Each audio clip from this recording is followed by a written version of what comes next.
And welcome to the next edition of Sullivan's Unheard Voices. So what you're about to see is a collection of shorter interviews that occurred when I was at the Salem Autism Walk. Now, the Salem Autism Walk is sponsored or is actually in support of the Autism Society of Oregon. And if you have not checked out that organization yet, you need to, especially if you're on the spectrum or you have a loved one on the spectrum.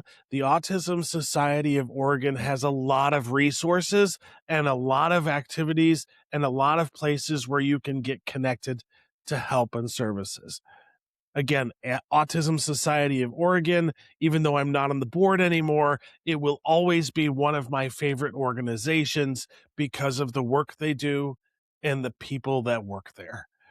So please sit back, enjoy, and hopefully you will enjoy these interviews as much as I did, because every single one of them was with an amazing human being.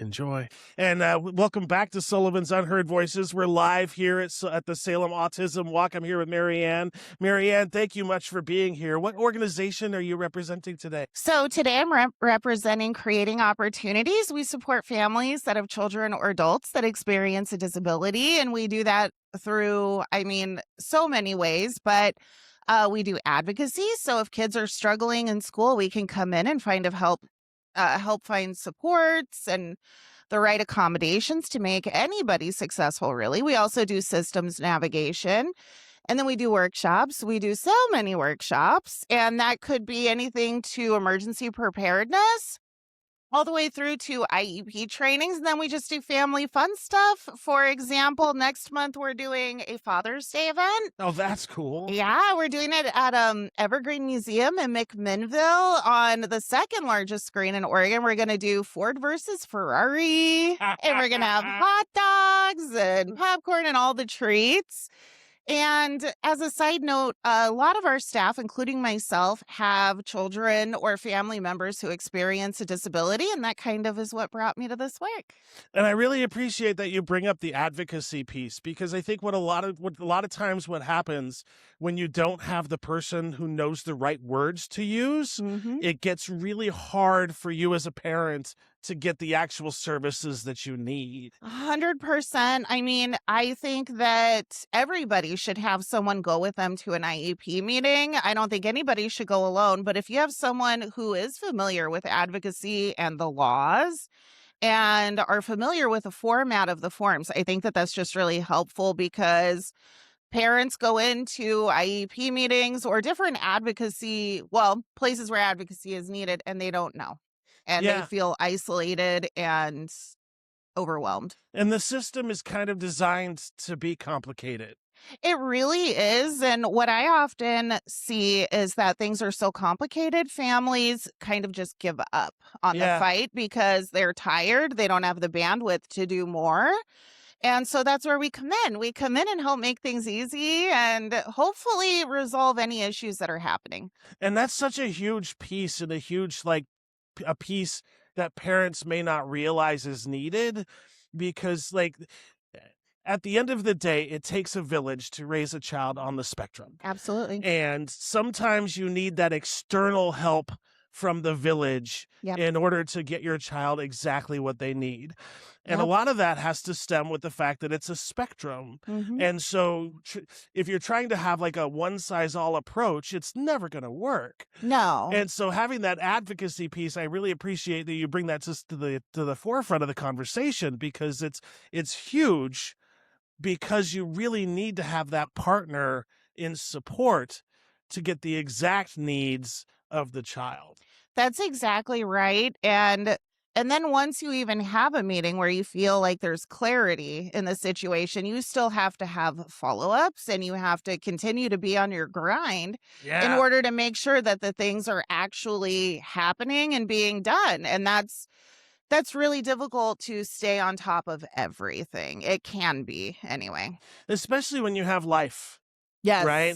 And it's especially those parents that are working, trying, because we fall in it's just interesting poverty trap in this country, where if you have a child with special needs, the poverty trap is usually you have to have one parent not working in order to provide the assistance for the child. Well, and then conversely, the divorce rates Yeah. for our little subculture is so high that typically I think that it's a one parent household. And if you're missing work all the time because you have to go get your kid from school all the time, most bosses don't love that. And so having resolution to your child being able to function successfully in the world at school is paramount to families being successful, really. And if there's one less thing to worry about, Yeah. just one less thing, Yeah. just the sigh of relief. Exactly. I think that, well, so I have a 15-year-old who experiences autism, and I don't think I've slept through the night in 15 years. And so I think when you combine lack of sleep, maybe you're not trained in all the things, and then you're expected to go and figure it out. There's no way. There's Yeah. just no way to figure it out and have balance. And so, how long have you been with the organization that you're with? In November, it'll be 2 years, That's awesome.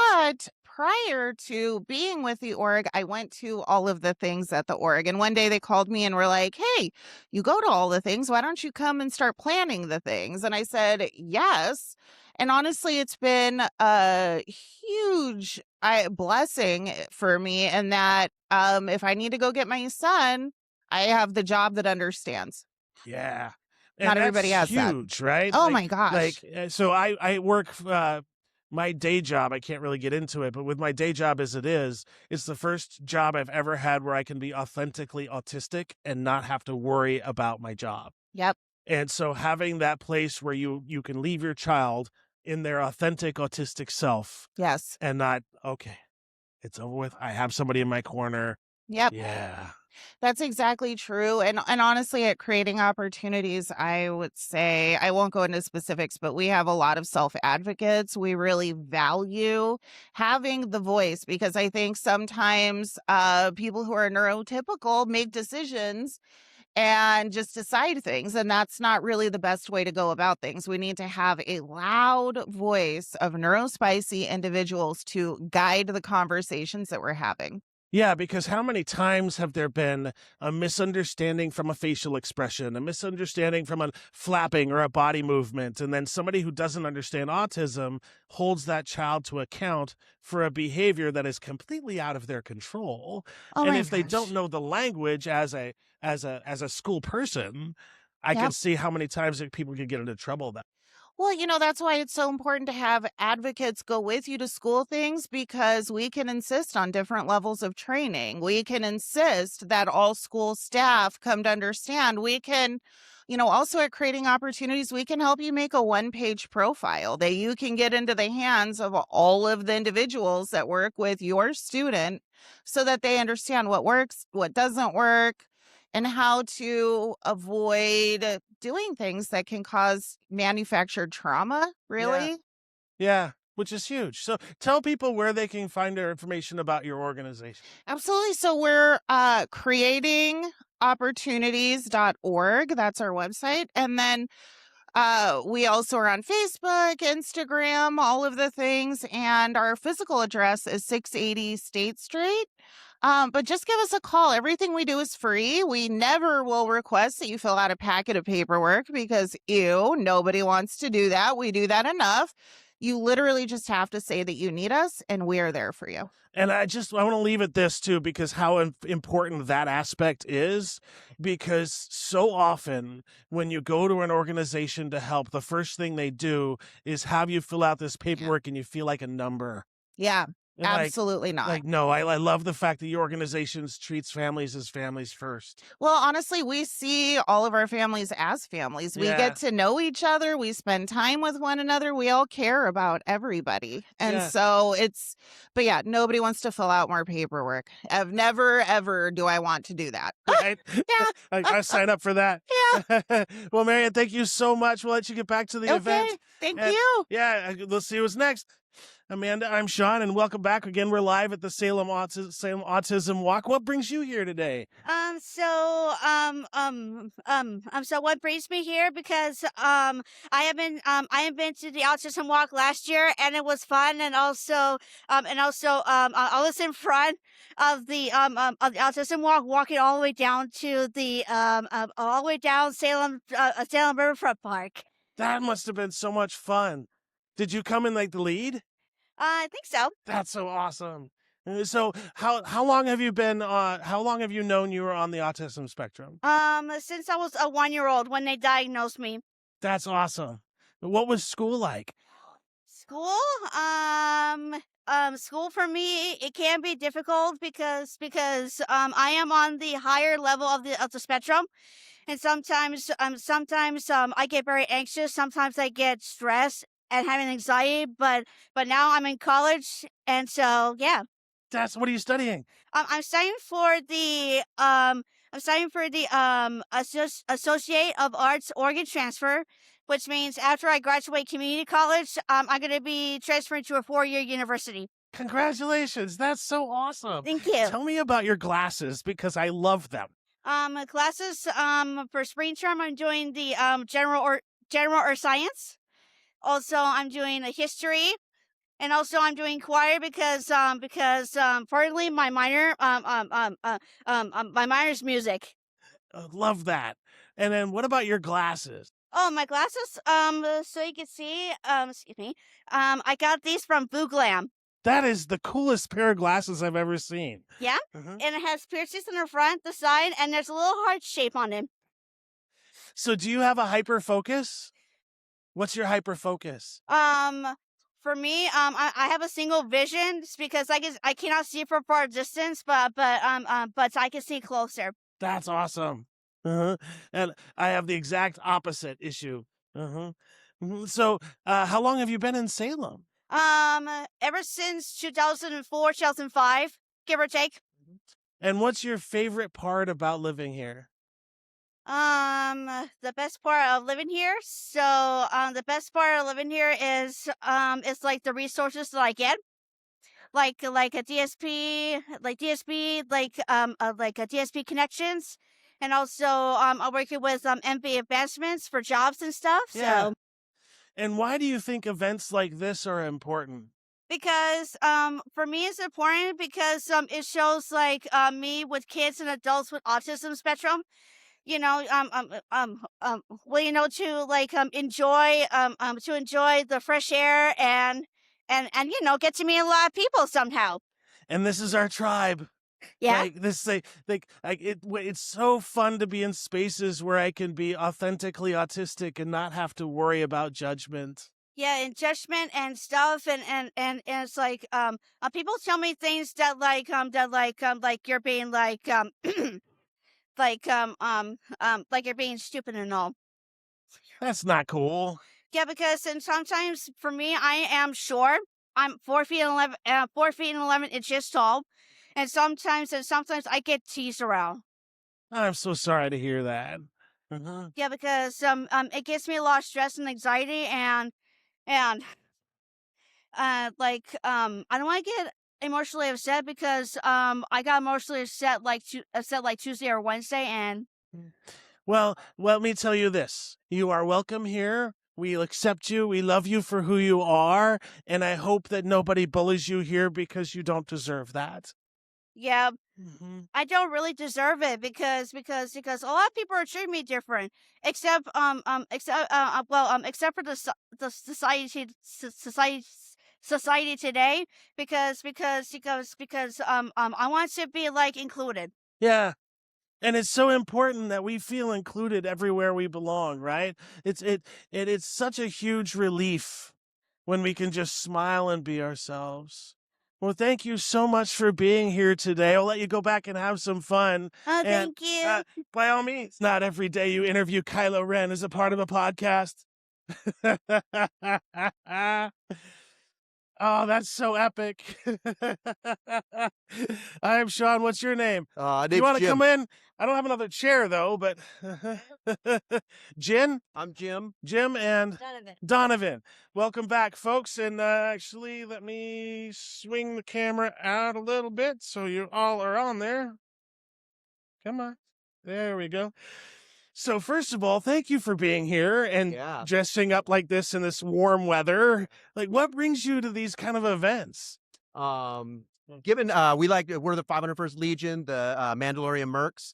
We like to give back to the community. We like to pour into the community. What we do is we work with Lucasfilm and Disney, and we're a charity group. We do all kinds of fundraisers, stuff like that, just to spread awareness and help to raise funds for like Make-A-Wish and Dornbecker's, Randall's Children's Hospital, stuff like that. How did y'all get started? Oh my gosh. How did we get started Yeah, you two. personally? Yeah. Like Danny? what gave you all the call to come up and do things like this? Well, I've been looking for like a cosplay group to do charity work with and do events like these, do hospital visits and things like that. And I found the Mando Mercs first, and because they have the custom Mandalorian kits, so I started with that and eventually branched out. And now I'm also with Rebel Legion, so with Sabine, and yeah, so that was my start, is friends too trying to convince me to join, and yeah.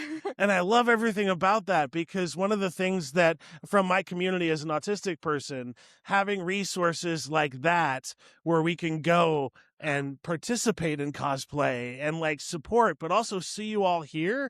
Like, what brings you to the Autism Walk? We were actually invited. It's we come here every year. And we have been coming here for at least 3 years that I know of. When the event host, the event organizer, found out about our group, they invited us. And that's the Autism Society of Oregon, Yeah. folks. Love that organization. Yeah, One of amazing. my favorites. Amazing. Yeah. What got me into the group was I'm just a huge fan of Star Wars, and I found out that there's a group of nerds that like to dress up as Star Wars characters, and I was like, dude, this is perfect. And so I signed up, and I had no idea how much bigger this is. This isn't about my costume. This isn't about me. This isn't about Dunny. This is about what we can do for the people, for the community. And like what I try to tell people who haven't experienced autism is, until you have experienced autism joy, you have been missing out in your entire life. Absolutely. Just the way that the kids and the adults, even on the spectrum, I see they beam when you all are around. Like, there's just a change in their whole demeanor, and they're like geeking out and excited. It's just like one of those things that fills my cup. So I just want to say thank you for being here. Yeah, man. And how important is it for events like this in the community? It's beyond anything that you can imagine how important it is, because like you said, just the autistic community, when they see us, the joy that it brings to them it's beyond words. You can't really explain how important it is, because just coming here for this one time and being able to make the kids, or even the adults, smile and just bring them that moment of joy in their day is just like, I don't know. It's so much bigger than words can tell you. And I love the fact that you all are all accepting and all affirming. Absolutely. Right, because like we sometimes we struggle to find spaces where we can go and know that we can be authentically autistic without judgment. Yeah. I have never been to an event where you all are at where I felt like I'm being judged or being like othered. So I just wanted to acknowledge to folks, like, this is like an important aspect. And if you have nonprofits or organizations, hire these guys, because they're freaking awesome. Thank you so Yeah. much. StarWarsOregon.com. Yeah, and we do this for free. This is I mean, you don't have to pay us. Yeah. We Which do it I 'cause we love it. so Yeah. much. Yeah. And so, like, talk about like the barrier to entry. Like, how hard is it to find your costuming stuff? I think a lot of us make our own. I think there are places we could buy them too. But there's something about making your own. Yeah, Yeah. definitely put Uh-huh. like, this is my hard work, blood, sweat, and tears went into all these costumes. So And it's custom. So this right here, what you're looking at, came from her heart and her mind. It's custom, and that was what was in her head when she built that. I love that. Yeah. Yeah. So you guys come on down to Salem, check these places out. And what's your website again? StarWarsOregon.com. StarWarsOregon.com. Thank you so much for being here. We'll let you get back to the event. Thanks. And we're back, folks. And I'm here with Hunter. Hunter, what organization are you with? I'm with Salem Kaiser Early Childhood Programs. That is freaking awesome. I'm glad you stumbled across me today because like that's one of the organizations that until you know you need it, you don't realize it's there. Yeah. So tell me a little bit more about what you do in the community. Yeah. So we are in the public school district. We have 4 different preschool programs. All of those preschool programs are free. So we offer our services for free to the community. We have 35 different preschool classrooms. All of those programs, they have different income requirements, but if you're not eligible for one program, you're usually eligible for another. We offer full day and half day preschool, so we can do half day mornings or half day afternoons, and we have an amazing behavior health team. So kids that have extra needs or need more support with their family, we're able to create plans, and then once a month, the teachers and their family advocate meet together and discuss how things are going, what we need to do different. We also offer home visiting, so we do a lot to meet families where they are, provide lots of support for kiddos wherever they're at on the developmental spectrum. And it's just a really great program. It's fun to see kids from 3 to 4 years old interact with each other and get ready for school. And all of the research shows that kids who are in a preschool or daycare program before they come into kindergarten are more likely to stay on track, succeed, have stronger friendships and connections to school teachers, and their families are more connected to the school as well. And even more so if the child has special needs. Yes, right? of course, even more so. Because we have really individualized support. So every family that's in our programs for Head Start pre-K, they get what's called a family advocate. So they have a person that works specifically to advocate for them to our program administrators, to their teachers, and that they kind of mediate making plans with teachers or making sure that we have, if on these days we see with drop-off that a student needs extra support, they need one-on-one attention, we're able to bring in a behavioral specialist or another staff member to be there with that student to help them make that transition. So we're able to really accommodate families where they're at. And I love that piece too, because like what I was talking about earlier before you sat down is like the importance of a tailored approach, right? Mm-hmm. Because kids on the spectrum, no two are the same. You really need that individualized person. At the same time, you need somebody that speaks the language of the school. Yes. Because sometimes that language barrier, you need that sort of extra translator. So I like the fact that you have that advocate right there to begin with. Yeah. I love our family advocates are just superstars. They work with so many different families. And our behavior team also is amazing. We have, I think, 4 or 5 different staff that are just there to support kids and help make plans with families if there's a particular need that they have.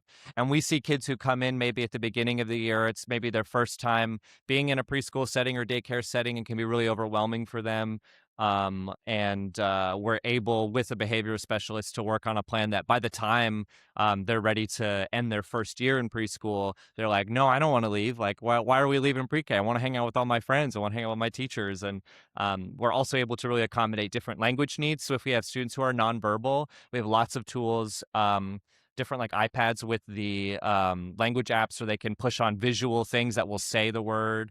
And we also expose our children to different ways of communication so that they're able to interact with kids through play, even if a child that they're playing with isn't speaking or using words the same way they are. And we're teaching them those skills early on. And I like that we've transitioned to that because it used to be if a child was non-speaking, they kind of gave up on the language piece as if they didn't communicate in every other way except for speaking. And so to hear that the schools have changed that approach now to be more affirming and supportive and like, no, we need these augmentative boards. We need these other ways because one of the things I stress to parents, as soon as you know the diagnosis, and even if your child can't speak, find other ways for them to communicate the necessities. Yes, absolutely. It's important, right? Absolutely. The emergency piece.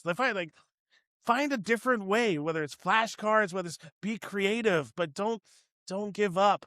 and don't use those. Like, the one thing I hate more than anything else, and I use the word hate, but I mean it so much, is when I hear parents that say something about, oh, my child will never, or my child can't. Yes. Now. Yes. Like, Yeah. let's change that. Like, let's try. Yes, that's the language we use a lot in pre-K. Is we hear kids say that sometimes about themselves, or parents will say that, and we always reiterate, well, you can't yet. It's a right now thing, and a lot of the behaviors that we see, especially with children maybe who have special needs, it's all developmentally appropriate. So we assure families that this is normal. This is a normal pattern of behavior for your child, and this isn't something that should be shamed or we need to change. What we're doing is we're building skills for them to use the strengths of that behavior. So, like the flashcards that you said, all of our teachers, we have cards around a little lanyard on our neck that have everything from stop to walk to washing hands to we're going outside to play, or do you need this? Do you need to go potty? Those kinds of things. So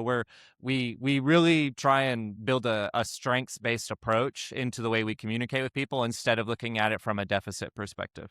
And just how much of an effect it has on the other side, right? From my own experience, right? When we are able to be ourselves and authentically autistic without having to mask or without having to try and do the most frustrating piece is when I'm trying to make my brain do something it can't do. Right. And so by adjusting how to teach, by adjusting how to approach, we can affirm children and not try to force their brains to do something they just can't do. Absolutely. And just how yeah, you feel when you're in that environment. Yeah, and it's great to see the other kids also learn about that, and then a 4-year-old doesn't have the same stigma that we as adults maybe have around that. So a child might the first time they interact with a student with autism not know exactly how to play, but then if we can model that for them once, they pick it up immediately and it's just normal to them. And it's like, oh yeah, this is my friend who whenever we play like this, and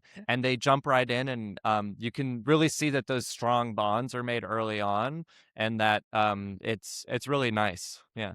I love everything about that. Where can people go to find out more information about your group? Of course. So our phone number is 503-399-5510.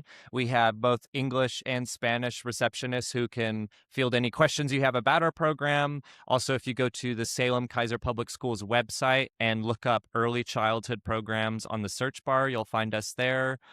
We also partner with Community Action, who has a Head Start program. So if you Google Community Action and look for their preschool program there, that's how to find all the resources that we share in. And I'll speak this out there, and you tell me if that's not true or not, because I'm going to assume it is, and we'll see if that's true. You welcome everybody. Absolutely. We welcome everybody from every economic status, every cultural background. We have dual language classrooms that do Spanish and English.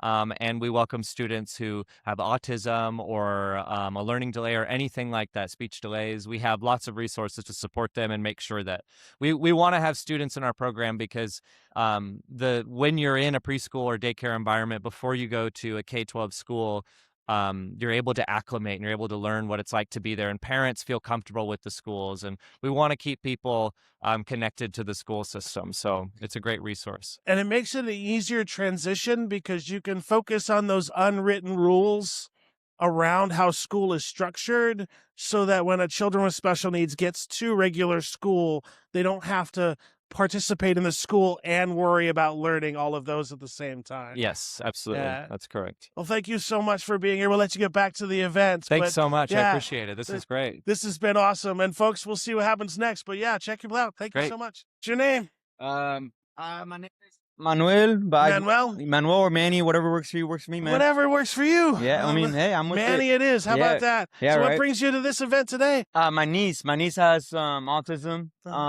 She got diagnosed like 2 years ago or something like that. So I'm just here to support, show love to my family. And how much we love that we have allies here, right? Because a lot of people are under the assumption that an event like this is just for people on the spectrum. No, it's for family too. It's a family event. Yeah. Like, family's always first. How important is it from your perspective to have a village like this to support your family through Super this? important, because I mean, years ago this wasn't a thing. This wasn't a thing, and now that's really recognizable. It's really important that it's like shown out and it's looked at, and its resources are getting more available and more accessible. So it's really good that's all this is coming together and it's getting more recognizable. So I Is like this your it. first time here? This is my first time here. What's your vibe so far? It's really nice. It's really chill, really like calming. Like I thought, like I'll be honest, I thought it was gonna be less people here. I thought it was gonna be less people here for sure. But it's a really good turnout. I'm happy I came. Take a day off of work. You know what I'm saying? Are you gonna actually doing the walk? Oh yeah. I used to do cross country in high school, so That's awesome. So that walk is not not too bad. And were you a part or you're around for the journey of your niece? Yes and no. So Okay. they live like an hour away from me. And I found out like, I want to say, like I said, 2 years ago, and I moved away from them like 2 years ago. Mhm. So it's right on that, like on that soft spot where we found out, and it was like kind of a, like, oh my gosh type of thing. You know what I mean? So, But speak from your perspective though, right? Mhm. Because we have a lot of families where the uncles aren't involved and aren't very supportive. Like, why is it important to you to be here in support of your niece? the main thing with me, it's family. Family is always important. That's the first thing that always comes first before anything else. Before work, I took the day off of work. I didn't care what they were gonna say. If they were gonna say you can't go, I'm still gonna go, because it's family first always. And like, it's like what you just said. Like, uncles are not too much in the picture. They're just like the guy that gives out money to that gives money, the cause the problems to the kid. No, I mean, I'm here to show my niece support, and you know, she might not recognize it right now, but later, I'm hoping later down the road she will recognize matter. it. It'll definitely matter. It matters if you're there. Mhm. It really does matter if you're there. I've seen people gone off the rails for not having someone there. Luckily, my niece has everybody here. She has my sister, my cousin, her dad, everybody. So she has a few people behind her. So Which makes all the difference in the world. definitely, most Right? definitely. And what have you noticed how she's been reacting since she's been here? Dude, crazy. Like, like I've seen her happy before, but like she's like ecstatic, dude. It's like she's like with her people. You know what I mean? Like it's her spot. Yeah. Because it's nice. So it's like it's nice to see her smile and jump around and have a really good time. So it's really good to see that. And I'm happy to see that. I'm happy to see a smile on her face. Anytime there's a smile on her face, that means she's happy. So that's a good feeling. And what I tell people all the time, and I'm sure you all are tired of me saying this, but until you've experienced autism joy, you've been missing out on the Dude, world. it's crazy. Like, she'll send me pictures of them going to like amusement parks or like places up in Portland that have like lights and everything. She gets so ecstatic, dude. Like, she starts jumping, flaring her hands and everything. So it's really, really cool to see like her express herself and not care about anything in the world, because that's all it cares about. Like, at the end of the day, it's all that matters is how you feel and how they feel. If they feel like they should express themselves, let them be. You know what I mean? It's not something different. It's something I call it a superpower. Yeah. It's a superpower for sure. Yeah. So, Well, Manny, I'll not keep you any longer, but no, I thank you so appreciate- much for of being course, here man. today. What was your name? Sean. Shawn? Yeah. Yeah. Enjoy the event, please. Thank you so much for being here. What brings you to this event? So this is our third year doing the event. Bring that a little closer to you. Is that good there? Yep. This is our third year doing the event. And part of the reason that we participate in this event is just to try to make sure that kids and families who have, and adults too, who have autism or are neurodivergent in some fashion, know that there are resources out there for them for their eye health. Lots of kids and adults too have qualms about things being close to their eyes or their face. And we want to try to make a safe environment for them so that when they do come in for eye exams, that they know that they're not just going to get pushed through something, and that, you know, we're going to try to accommodate their needs and make sure that if they have certain idiosyncrasies, if you will, that we try to accommodate those as best as we can to make them comfortable, all at the same time trying to ensure that their vision is as good as it can be, especially for kids, since most of the learning is generally visual, and to make sure that their eye health is okay as well. Yeah. So we try to come to this event just to make sure that people know that there are resources out there, and put ourselves out there as well, so that they know that where they can look for resources for that. And it's really important to have organizations and companies like yours at an event like this, because one of the biggest, like, even from my experience, right, the fear of optometry is when you have that puff of air in your eye. Yep. And when I finally found the optometrist that was affirming and sort of was telling me, okay, it's coming, and all of these extra steps to let me know exactly what's going on, Right. it Yep. alleviated all of my anxiety. But until I had that experience of an optometrist that went through those steps, Right. the eye doctor was always terrified. And that's one of the things that we try to do, and I'm sure lots of doctors do this as well, not just me, but we try to, ask questions about what, or try to pick up on what is the potential issue. Sometimes it's like the puff of air or something just being really close. Sometimes it's when we're trying to figure out what their vision is, it's too many choices. That becomes overwhelming. I can't decide one or two. That's too many choices. So how do we make this as simple as possible? How do we make this as stress-free as possible, and still provide the care that the patient needs as best as we can, so that they get what they came in for, which is make sure their health is good and that they can see as well as they can. Yeah, because one of the things is, like, if this is one of those issues and you're all good. I love it. Yeah. I absolutely love it. Because a lot of people will just neglect their eye health if Yeah. they can't find a provider that is affirming.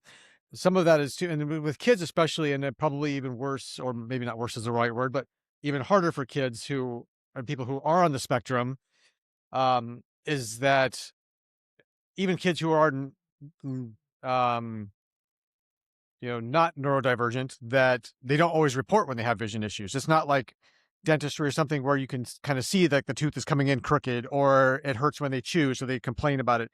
Sometimes kids see double, or one eye isn't working as well, and unless it's turning a lot, then people don't notice, and the kid doesn't know that they're not supposed to see double, or that one eye is supposed to be blurry or not blurry. So school screenings can be really helpful. Screenings at pediatricians or doctor's office can be real helpful at kind of catching some of those early things if they're really significant.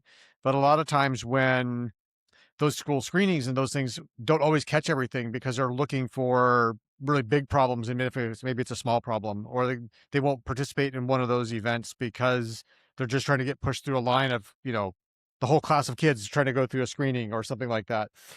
So how do you handle children that are non-speaking, though? So even adults as well.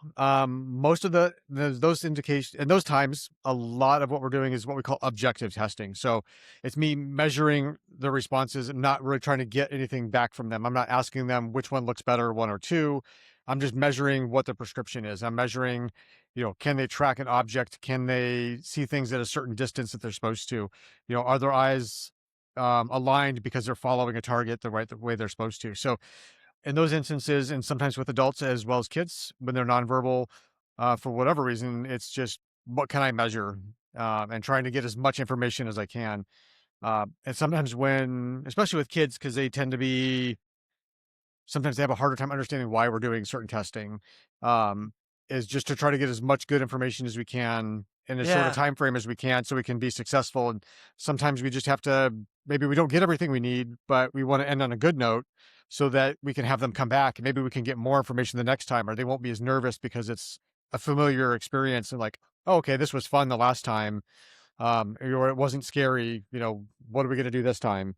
Yeah, because sometimes, like, what I've seen with parents too, where you have, like, you can only get a quarter of the way through the test and the child has had enough, and having the flexibility to say, you know what, okay, come back.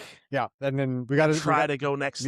We got some information this time. Let's see what we can get the next time. And, and sometimes just getting that little bit of information gives us enough, data to then talk to the parent or the caregiver.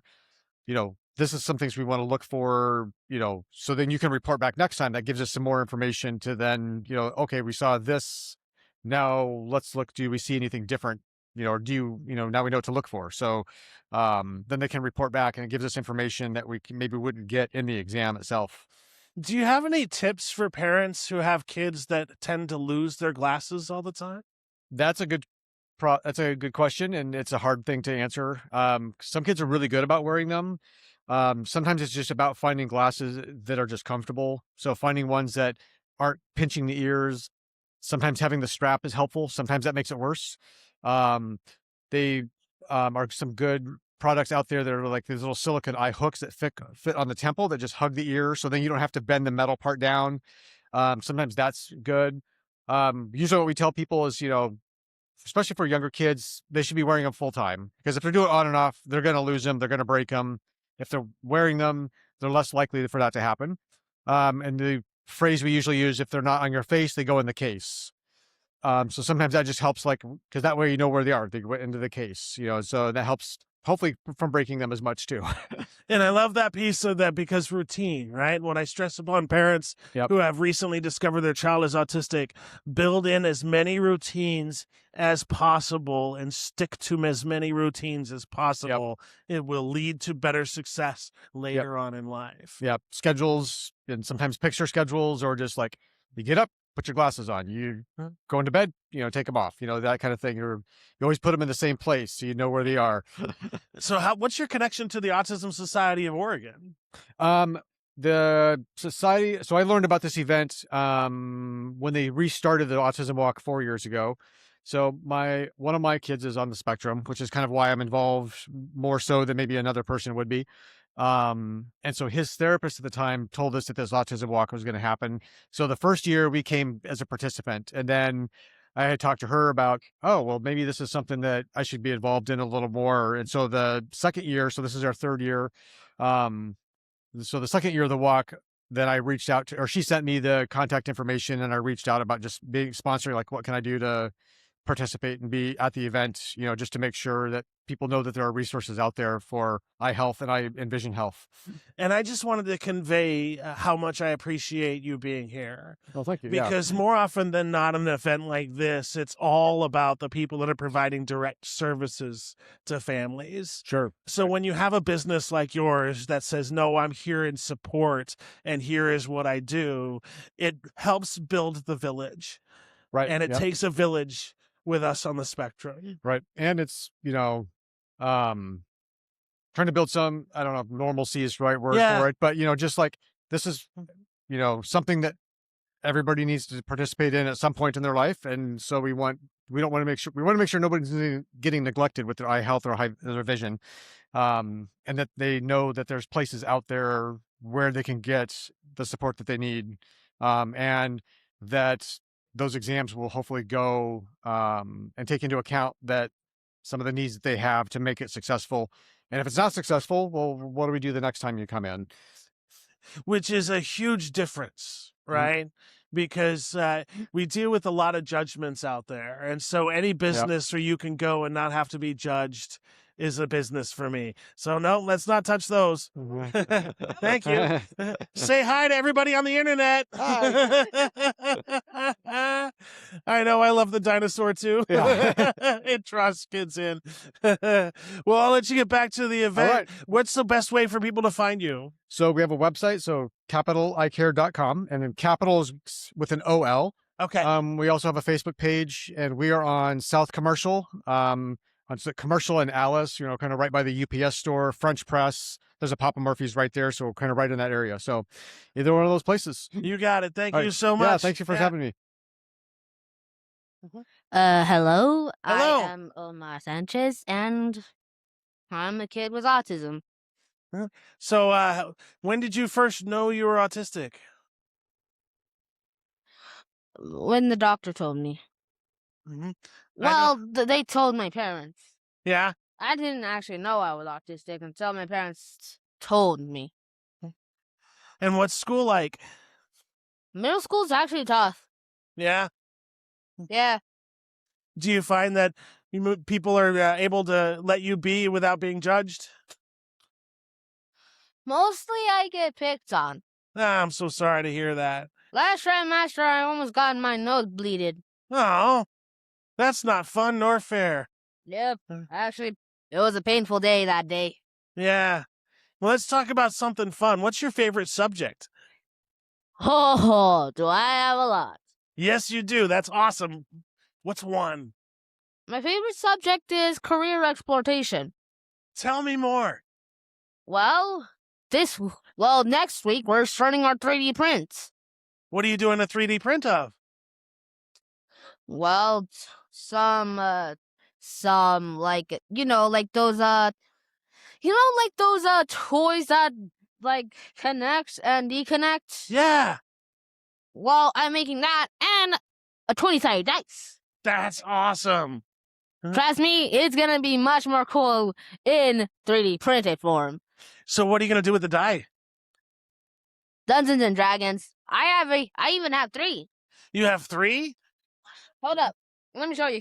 Oh, please. Please ignore the wrappers. I had a lot. Oh, you're good. Hey, Oh, what's how up? cool is that? I will give these right back. So did you make these? No. But you're I going to got make them. some like them. Yep. How cool is that? Trust me, it's pretty cool. What's your favorite part about Dungeons and Dragons? That I'm a dragonborn. You're a dragonborn? Firepower. That's awesome. What's your favorite kind of character What do you mean by character? for Dungeons and Dragons?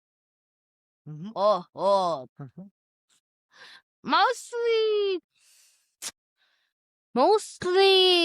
I have powers that are cool, but but you should have met the rest of the gang. There's one that's a feast, one that has the same thing with the devil. Fun fact, she's a girl. Yeah. And we have an engineer that can tinker. I love that. And what other subjects do you love? What other subjects? I'm afraid that's it. That's fine too. Yeah. So how did you discover 3D printing?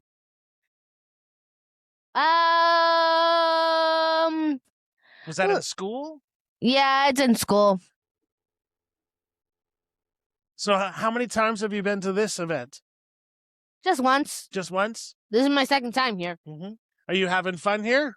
Yep. What do you like about being here? That there are a bunch of things to do here. I mean, check it. I mean, look. You see that? That's a stash. Yeah. Okay, those that can't see, I have a bunch of stuff at this event. Come on by and join in the fun. And know that you're safe here. Yep. Yep. Are you going to do the walk? What? You're going to do the walk around, or are you just going to do the events here? I'm doing every event that there is possible. I love it. Yep. I love it. Also, nice image on the front logo. Yeah, thank you. Yeah.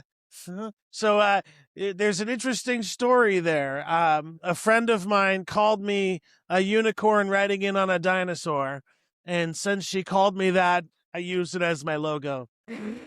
Man. Oh, guess what? I also have 2 brothers, 3 uncles, and a pet dog. What kind of dog? She's a mixed breed. Mixed breed? Yeah. She a little dog, a big dog? Oh, she's 5 years old. 5 years old? Black on the top, white underneath. I love that. And it's probably very sweet, right? Well, most of the time. But if you get on her bad side, you better watch out because she has a jaw like a shark. No laughing joke. So, what's your favorite thing so far that you've seen at this event? So far, this. I love it. Thank you so much. Yeah. Dark, mysterious, but yet still out on the outside. And not very loud. Yeah. Well, I'll let you get back to playing with the event. Thank you so much for stopping by. Of course. And then, come on down, folks. This is a safe spot for your kiddos on autism, and it's all going to be fun. Your name? My name's Clay. Clay, what brings you here today? To be able to sit there and walk for the autism, I really support it back and forth with it. I really enjoy it. I love being outdoors. So Mhm. And the reason I wanted to bring you in for the interview is because I saw your service dog, and I want people to understand that yes, there are service dogs for people on the spectrum. Most definitely. The misconception out there is that they don't do a lot of work, and I'm frustrated with hearing that because that's just not true.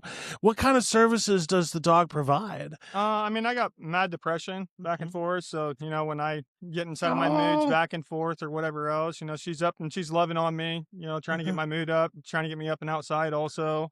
I mean, all sorts. I mean, it's wonderful in what she does. So, How hard was it to go through the process to get a words are hard. honestly, it's really not that difficult to be able to go on through to be able to get it at all. I actually went on through an online thing that was, they literally enter all your information on in through there, enter the information about the dog, on what they do for you and how they do it. And then an on-call doctor calls you, kind of does another small interview from that point on, and you get your card from there. And I So- love that so what I want people to understand is just how life-changing a service animal can be for people on the spectrum. I mean, it's 100% life changing. It really is. The dog helps you out 100% with it. Definitely when they're your support animal back and forth. They do something on what a human could do for you with it, which is amazing. And there's no human judgment. No. Yeah. Like people, I don't think a lot of people understands the amount of judgment there is out there. No, most definitely. There is quite a bit of judgment back and forth out there with humans with it. And, when you have a dog to be able to be a service animal, you don't have that judgment then. So, And it's a buffer too, right? Because I always knew, because I didn't bring my service dog today because I didn't have full control of him in this kind of environment. But I use him as a buffer. And what I mean by that is if he knows this person's safe, I can pretty much guarantee this person's yes, safe. 100%. I completely understand that. That's how she is also. She reads the people and the way that their body language is. So it's wonderful. Do you find you have a hard time with like restaurants and places? Not really. I mean, certain restaurants will decline you with it. Other restaurants will not with it. It kind of like all depends on, your restaurant or your store or whatever else. So, Which is frustrating because, like, if it's a service dog, they shouldn't. no, most definitely. I don't think that they should at all, because they're there to be able to support you and be able to help you out with your problems that you have. So what brings you to events like this? This is actually my first time on out here for this. So, I mean, I just want to be able to come on out and support the autism awareness with it. And Do you have a personal connection to autism? Yes, I do. What is that? My little brother, and then also my two other they'll be siblings actually. And the reason I ask this question is because I want people listening and people watching that events like this are also for family and allies. Like, it's so important that members of the community come down and support regardless. Oh, yes. No, most definitely. It's a wonderful event that's going on here. I most definitely support other people that come on down here to be able to do it. It's not very difficult to be able to get on outside, to be able to enjoy it. So it gets you on the outdoors. If you love the outdoors, this is a great event. And do you live in the Salem area? I actually live right outside the Salem area. I'm actually right inside of Lebanon. So that's nice. It's about a 20-minute drive. Yeah. So what's been your favorite thing of the event so far? I don't know. I enjoy walking, so I guess the walking part most definitely. So I mean, I walk quite a bit. I'm tall also. I'm 6'6". So I mean, the walking for me ain't too bad at all. But I enjoy the walking. Well, I'll let you get to the walk. It looks like they're starting. So, Most definitely. Thank you for coming by, and we really appreciate you having here. Most definitely. Thank you. Thank you. And but a beautiful day. Thank you so much for being here. What brings you to this event today? HDE Home Care provides in-home supports and behavior supports to individuals with intellectual and developmental disabilities. And that's a huge thing that is needed, right? Because it's one of those things where parents, once you get that their child has autism, sometimes not knowing where to go and having that as that first step is reaching out to an organization like yours, because it's that added sense of support, if you will, because it does kind of take a village sometimes. Yes, definitely takes a village. And having a DSP to support you in your home or even out in the community can be the difference in staying home or getting out. And also just helping with basic life skills that can be overwhelming sometimes for parents and caregivers. So having that added support can make a difference in succeeding for that individual. And I liken the DSPs as like the unsung heroes of the disability realm. Yes. Because I have known so many people whose life has changed having that person in their corner. Yes, for sure. Because it's a matter of how DSPs speak to people with disabilities. There's never you can't. There's never like you're not going to, or you're never. No, let's work towards that. Yeah, let's take some baby steps. Yeah, Yes. baby steps, and let's start. Yeah, starting is the hardest part sometimes, Mhm. especially when you have individuals who have been told a lot that they can't. Yeah. And knowing that there's someone in their corner. We provide service to individuals of all ages. So maybe children who are still living with parents, but another important part of our services is providing supports to individuals so that they can remain independent in their own home or in their own apartment, and get help with things that are more challenging, like budgeting. It can be really a big challenge, and a DSP can come in and help make sure that your budget for food goes for the whole month, that you plan meals, that you have nutritious food, and those are some of the big challenges that people sometimes face. And I can attest to that too, because one of the things that I did not get growing up was that conversation about financial literacy. Mm-hmm. And like what it means to be financially responsible. And so I had to have a lot of hard lessons in life because I didn't have that extra set of voices. Like, let's pause, Yeah. right? Yeah. Because Think like a before lot we of, spend and yeah. make wise choices. For well, sure. and a lot of it is just that pause, Yeah. right? That's the hardest part for me was learning the pause. Yeah. And not just always succumbing to my impulses. Yes. Yes. And that was one of those hard life lessons that if I had a DSP and I see other people that have DSPs where they don't have to learn it the hard way. Yeah. And that helps so much. Another thing that is really rewarding to see DSPs work with individuals who they tend to sometimes stay to themselves. They stay in their own homes. They get used to not having community, and we can get a DSP to walk alongside them so that they go out and they find interesting things to do and interesting people to meet. And that it's really great to see someone who is feels secluded and lonely, have someone who's a friendly face to just walk alongside them. So we've seen that happen with lots of individuals who are now going to concerts, and getting out, even going to the grocery store can be a challenge. And so seeing people like learn those life skills to take steps to be more independent is really rewarding. And it's that fail safe too, right? And what I mean by that is if you're out with your DSP and you drive to the grocery store and then halfway through, like you can't anymore. Yes. You have somebody that's in your corner that can help negotiate or navigate that world. Absolutely. And either maybe get you out or help you finish. Yeah. Or help you regulate your emotions. That's a big part of the skills that DSPs have, is just understanding that telling someone, like you said, to pause, take a deep breath. We don't have to do this right now. We can come back, or whatever it might be, can make a And without difference. judgment. Yes. Like, we get judged so harshly outside of spaces. And so to have that safe person that's not going to judge you for your facial expressions when they don't match a neurotypical facial expression, to have that person that's not going to ridicule or debase you if you can't complete a task that day. Right. And so the necessity of DSPs, and it's one of the things that I highly recommend to people, if you're on the spectrum, find a pathway to a DSP, because it can be life-changing. Yeah. Even a few hours a week. Uh-huh. We have Yeah. individuals who we work with just 3-4 hours 3 times a week, and even that can help make a tremendous difference in independence and having a home that's clean, having food in your pantry, and learning skills to be able to feel like you're a part of the community, because that's so Yeah. important for all of us. We want to feel welcomed, and we want to feel like we belong, and that's a big part of what DSPs can help with. And I love the piece too about translating. And what I mean by that is when you have somebody that can translate a situation, social situation, or translate what just happened from a safe outsider's perspective, Mhm. because we interpret things sometimes in a strange way. And so to have that filter on somebody like, this just happened, can you help me understand Mhm. why they like up and left, or like why they just said this and then like, so having that extra step or extra piece Like an is very helpful interpreter for too. social cues. Yeah. Yeah, super helpful. Uh-huh. And like you said, non-judgmental. Like they're coming from a place like nothing you do is going to embarrass me, and I'm going to help you walk through this. I'm going to walk alongside you in whatever situations we happen to get into. Because there'll be a lot of times where I'll have to do the mental gymnastics about what is the battery cost for me to go to an event Mhm.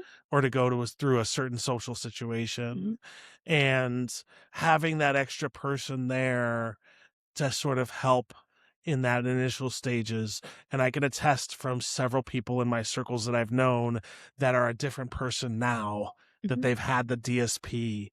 And then also with what I've seen DSPs do, right? So like I have seen a DSP go out of her way to bring this person to karaoke every Thursday night. Yep. You know, like, and just how much of a life changer that is for this person who can't drive, Mhm. who has been ultimately stuck in his house or her house for a year, to now have access to karaoke. Yeah. Like, Yeah. what? Right. And to It's do those things that are so life-changing. important as an individual that you find your thing. Yeah. Right?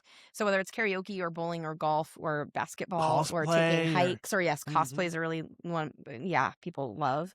But yeah, I mean we have a DSP who regularly goes to play pool. It's a couple of times a week yeah. out in the community playing pool. She's part of a team. It's great. So it's Mhm. really rewarding to see. I don't get to be out there with them, but to see my staff working with people and to read the notes that they helped someone succeed at something that was part of their goals. And I think a lot of people that don't have disabilities, I don't want to say, uh, I don't know what the right word is, but they tend to not realize just how hard it is for people with disabilities to participate in things that people with don't disabilities. How am I going to say this? It gives us access to things that we normally wouldn't do that people sort of take for granted. Absolutely. Yeah, Yes. that's where I was going with that. Yeah. Things that Yeah. are harder to do, especially social situations, or even just it's something like going to the beach. It could be really intimidating, but if you have someone who is going to be there, they're going to help you. Like if you're unsteady walking, they're going to walk and they're going to hold your elbow. They're going to, be there to make sure that you get there safely. You know how to act there as far as, like don't turn your back to the water. Yeah. Those kinds of things that just building those opportunities in is so important. Yeah. I was raised with a younger brother who has an undiagnosed type of intellectual disability. And so that perspective has always been a part of my life. And so getting into actually like supporting individuals like my younger sibling is really awesome to see. And it gives me a different appreciation for what DSPs do. Because for my brother who has a DSP, knowing that he has someone he feels like they're a peer, um, and one of the things that our organization does is try to find a DSP that matches what you want. If you want a certain age range, or you want a male or a female, or you want to have someone who is whatever, likes to go play pool, whatever it is, trying to find that match is really helpful too. And it does give me an appreciation for what that DSP does with my sibling who gets to go out and feel like one of the guys, and that's not necessarily something that we always get if we are struggling with some sort of disability. So Whether from your that's organization's perspective, how important are events like this? this event is cool because you get to meet people who need services, people who are already getting services, and then also or understand what other organizations are doing so that you can send people to those organizations if they need to, and finding out what other services there are in the community for our caregivers to, hey, we're going to take you out to this place because we learned about something at this networking event. So it's less about like trying to get, we of course always want new people to help, but it's also about just finding out what's going on in the community and how that benefits all of the people that all of these organizations serve, whether they're getting behavior supports or DSP services or whatever it might be. And that difference between show of support and show of community. Yeah. That means so much. Yes. And Yeah. coming to an event like this is so nice because you see all the people with the varying types of abilities and everyone's welcome. And I know that it's just really great to see all the people who provide services, that there is a big circle of support for a population of people who may feel unsupported. Yeah. And it's one of those things where like they just did a recent study that just acknowledged what we kind of already know, and that how people on the spectrum literally have different facial expressions than people who are not on the spectrum. Interesting. And that a lot of our idiosyncrasies, I hate to use that term, are really a misinterpretation of facial expressions. And I don't know what to do with that information yet. It's just like hot off the presses. At the same time, like, I kind of get it now. But a place like this where you can be your authentic self and just be autistic and no feel judged, Right. not feel like this is a safe space. I love it. Yeah. So where can people go to find out more information about your organization? HDEhomecare.com. And we also have a local office here in Salem. We have an office in Beaverton, and we have an office in Bend. So we're able to service most of Oregon from those 3 offices. And we also have behavior supports available throughout Oregon as well. And if you're on the spectrum, folks, try and check out to see if you can qualify and get a DSP. It can be a life changer. Yes, absolutely. Definitely. Thank you so much. Yay. We're on Sullivan's Unheard Voices. Why? First of all, Yeah. like we met through our circles with the Autism Society of Yeah. Oregon. And the reason I'm here is because I love this organization. Yeah. And events like this just mean so much to me. And I see you here every time volunteering and putting out all of this effort. Like, why do you come to events like this? To be reunited with family, Yeah. to feel at home, to connect with organizations and people that have similar hearts and desires, to see people receive the best love, compassion, care and concern and ability to grow as a person, and to be seen and heard. So yeah, and there's no other environment I'd rather be around than this. I totally get that, right? Because like finding spaces where you can be your authentic self and not fear of being judged and not fear of being like ostracized is one of the most affirming experiences in life for me. And it's hard to find spaces like that. And so whenever you have a space like this where you can come and just to see the smile on everyone's face the entire time is just huge. And there's like, I mean, from meeting my dearest soul companion friend here, to I mean, and then from there, I mean, I've met so many different people. I'm involved in advocacy work, and I've met people here that I've seen at advocacy events and different things, and then some people that I've like sort of worked alongside of.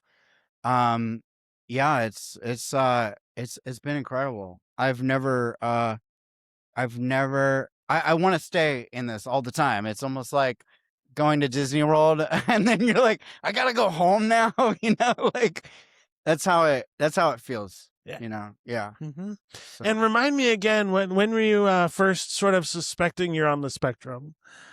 when I guess after I spent time with you, after I met you guys, I mean, honestly, it was like, I didn't have a clue. Like, I mean, I knew I was learning the whole time.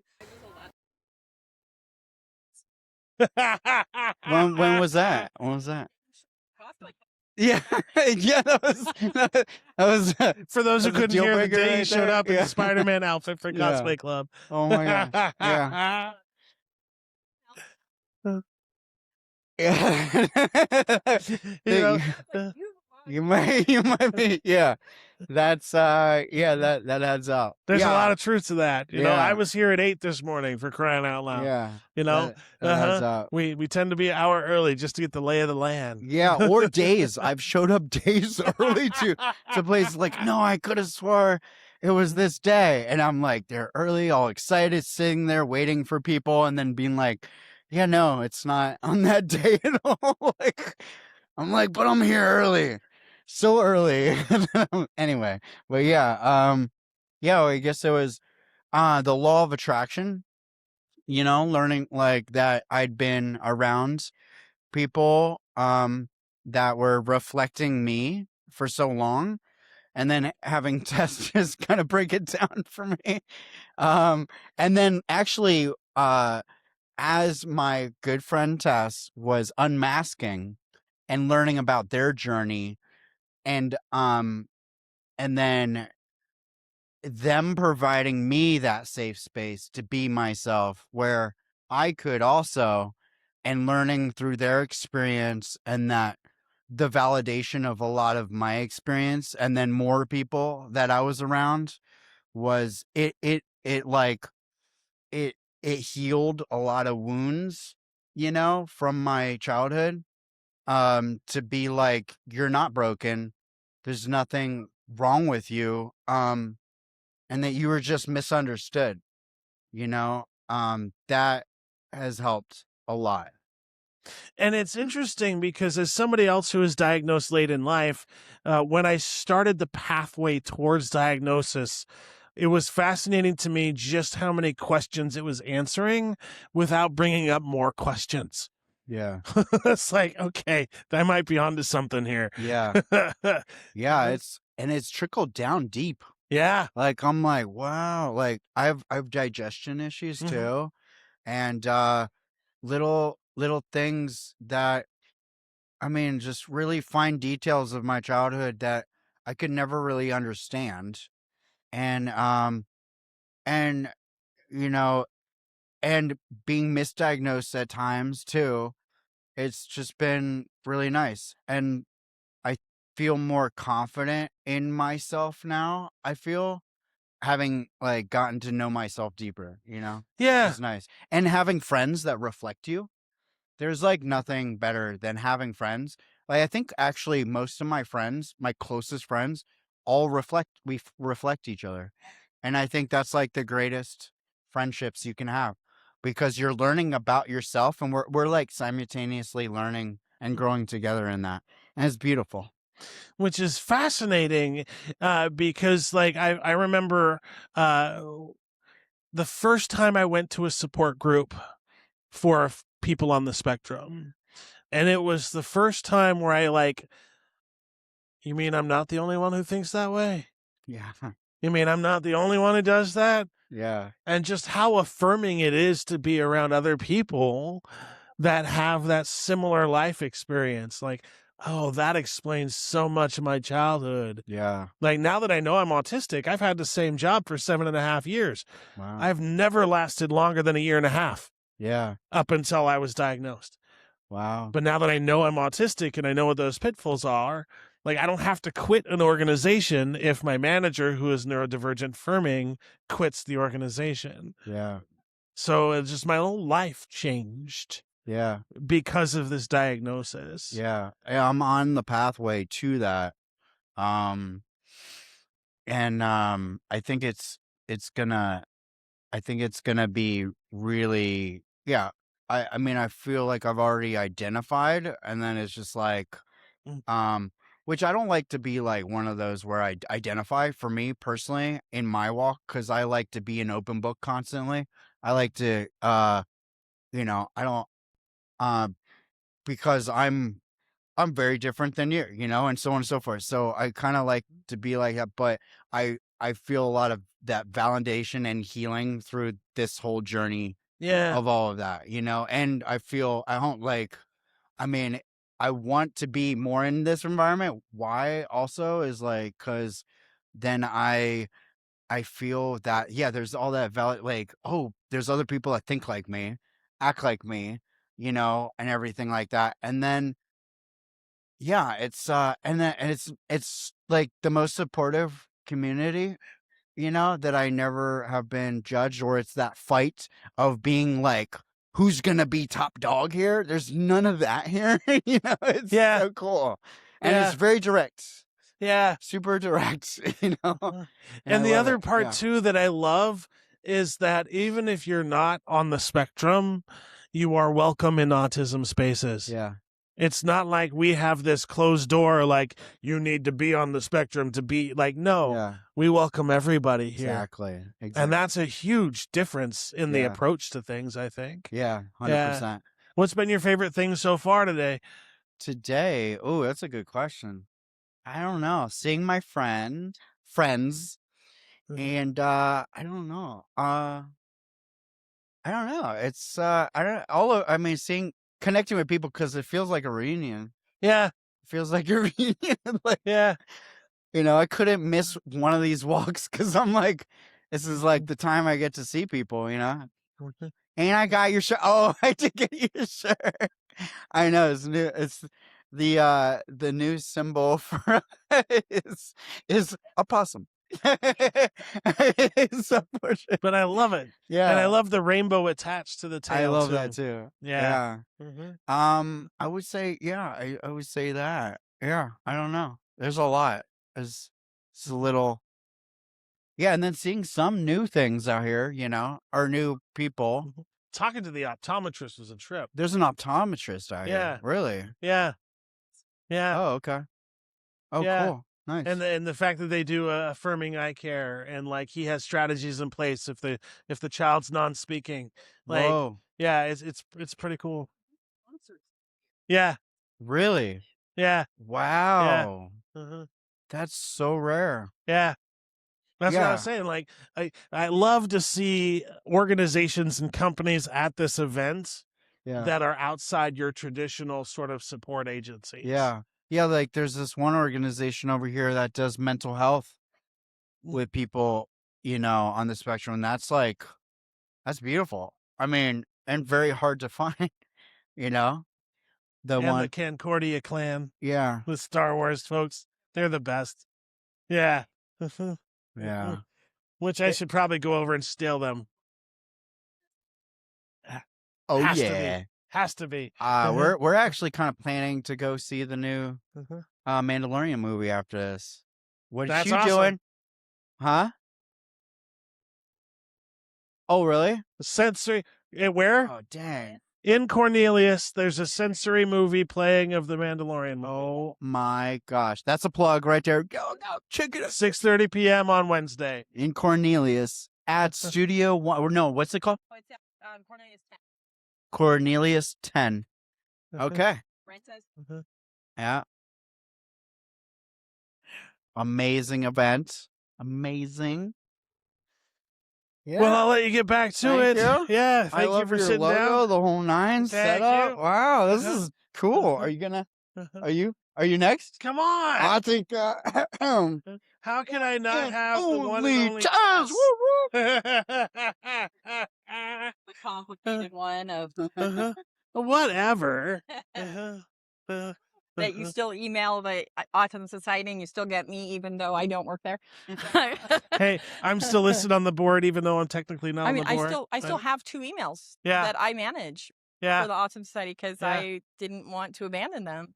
They can't get rid of me that easy either. I can't abandon them. Yeah. So Uh-huh. instead, I just run all the events, but Uh-huh. just under my umbrella. But you started your own organization. Kudos to you. Thank you. Like, well deserved too, my friend. Like, you were always awesome and amazing at events to begin with. Well, I And think so- you've met Jill before, right? Yeah. So Jill, who is the owner of Joyful Connections, Yeah. reached out to me about she wanted to start a nonprofit. And so she's the founder of the nonprofit and brought me on as the executive director. So And I love that you're doing this because the events you put on are always neurodivergent friendly. well, that's the goal. I mean, Yeah. and really the goal that we had when we set out to do this is that as events director for the Autism Society, the thing I constantly have people asking me is, what about in-person meetups? You have all these online social groups, you have these things, but we need that human connection. So we built the Connection Club around that idea. All we do is in-person events. Everything we do is in person so that people have that opportunity to go out and meet people. Well, it's so important too, because like if you take the anxiety away from the judgment piece of an event, Yep. you are more inclined to actually go to those events. Like I always filter the event that I go to based on what I can expect. And one of the things that I know from experience with you, what I can expect from an event is that there is a safe space and everybody's welcome. Well, and that's actually our tagline for the Connection Club is everybody belongs here. Yeah. Because it's not just for the autistic community, it's for anyone. And so that's been our big thing is I won't plan an event that's not wheelchair friendly, that's not friendly to everyone. They have zero cost because I want to make sure that that financial limitation is not in anyone's way as well. And then everyone is invited. So I've had people be like, well, my neighbors are neurotypical. Can they still come? I'm like, of course they can come. We're not wanting to build segregation. We don't want to segregate ourselves from society. We want society to come and have fun with us and be part of who we are too, Yeah, because it's a community. Yeah. Yeah. And it's interesting that you say that because, like, one of my favorite artists is Johnny Wheels and the Swamp Donkeys, right? He's a quadriplegic blues musician. Yeah. He had a concert last night that I went to, and he had a paraplegic guitar player with him. Do you know what they didn't have at the venue? A ramp. What? Everywhere this guy plays, his bandmates have to lift him on the stage. What? Yeah, because none of the venues in Portland will spend $200 on a ramp. They could just call me. I have one. Right? I could bring it by. Right? It's one of the things that's frustrating is that it's such a small thing that people don't think about.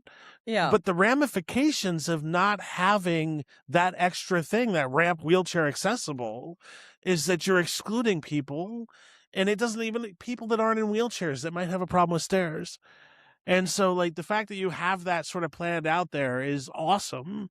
No, it's one of the reasons why, like, the venues I pick are very specific. So, like, I use Ike Box here in Salem. Yeah. Because they have a good ramp that comes in and they work with me really well. So we can't use their upstairs space because I'm not going to use stairs. So we use multiple spaces downstairs where we use the ballroom depending on what we're doing. And Tabor space in Portland's got really good ramps and everything for all of their spaces. And so that's been my big thing is making sure that spaces are accessible and also just kind of homey. I want them to have that calming feeling when you walk into them. If it's somewhere that when you walk in, it feels like a hospital, that's not going to be somewhere that no matter what I do to it, I'm going to be able to take that element out of it. And all of the negative emotions tied to a medical setting. Like, just that little step is huge. Yeah. And so many of the venues that, like, people advertise, like, this is where you should come have an event, are very sterile feeling, very medical feeling. It's just, that's the last thing I want to do to anyone. And especially you've met my kid. Like, he's got severe medical trauma. And we've worked, for hospitals, and he understands that he has to go to the hospital for certain things. But when we're going to go do something fun, the last thing we want is it to feel like a hospital. And especially when you for people on the spectrum who have memories that are nonlinear and memories that are tied to emotion, if you have an event that is in a medical setting, you can't help but tie those past emotional experiences to the event that's happening now. And to eliminate that from the onset is just huge. No, and I think it's one of the things that's helpful is coming in to build events now that I get to build them solely around what I want to build. I have the experiences with CAS, so I can look through that lens of I've had to take a wheelchair in places, I've had to do these things. But at the same time, myself being autistic, it's helpful because I can see how it also affects me, which is different.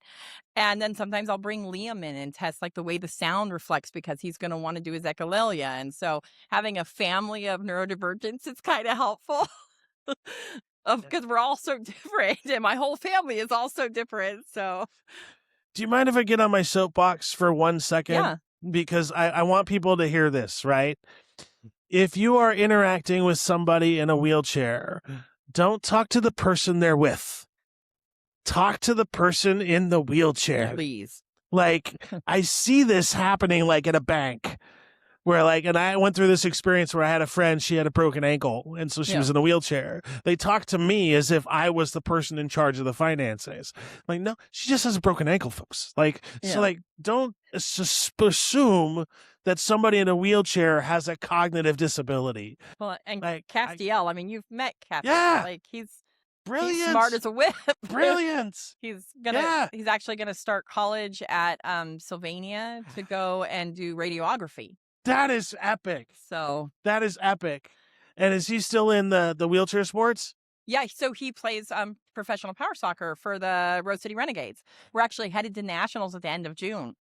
That is so we had exciting. to plan our whole trip because, getting 2 power chairs on a plane, off a plane, onto a rental car, down to Indiana, back up and flying back to Chicago is like, it's a lot of coordination because it's just Cass and I on that trip because we're all separated. The team can't all go on one plane because they can't hold 7 people's worth of double power chairs on one plane.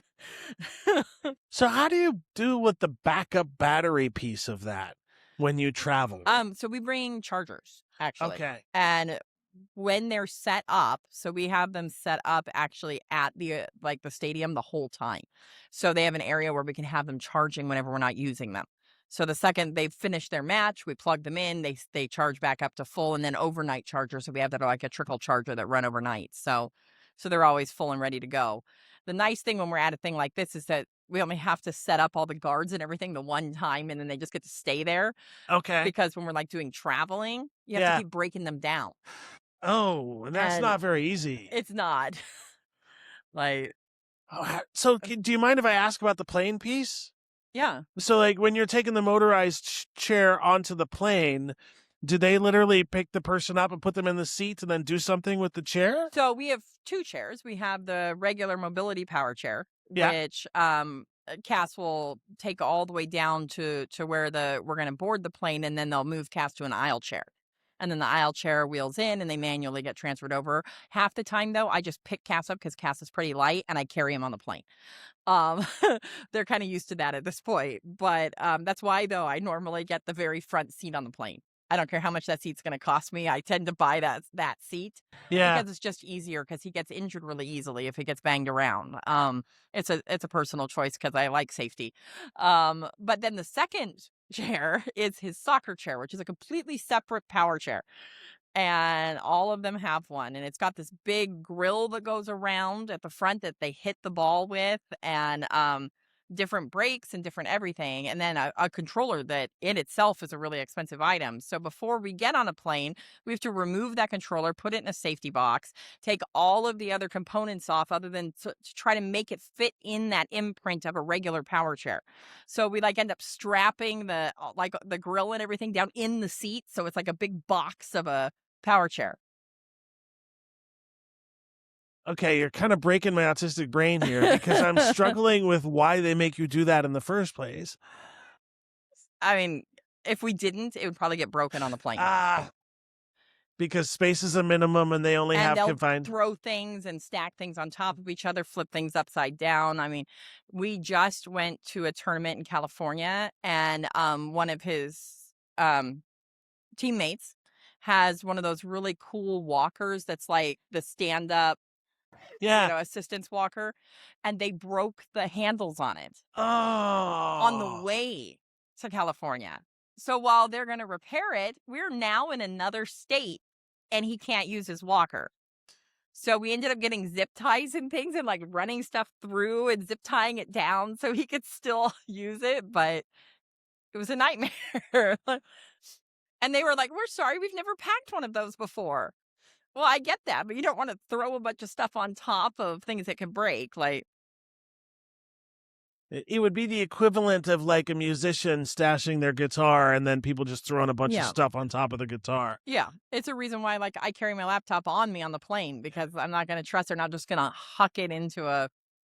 But we don't have an option when it comes to power chairs. They don't give us the option of bringing those on the plane. They Yeah. have to go in the same place as everybody's luggage.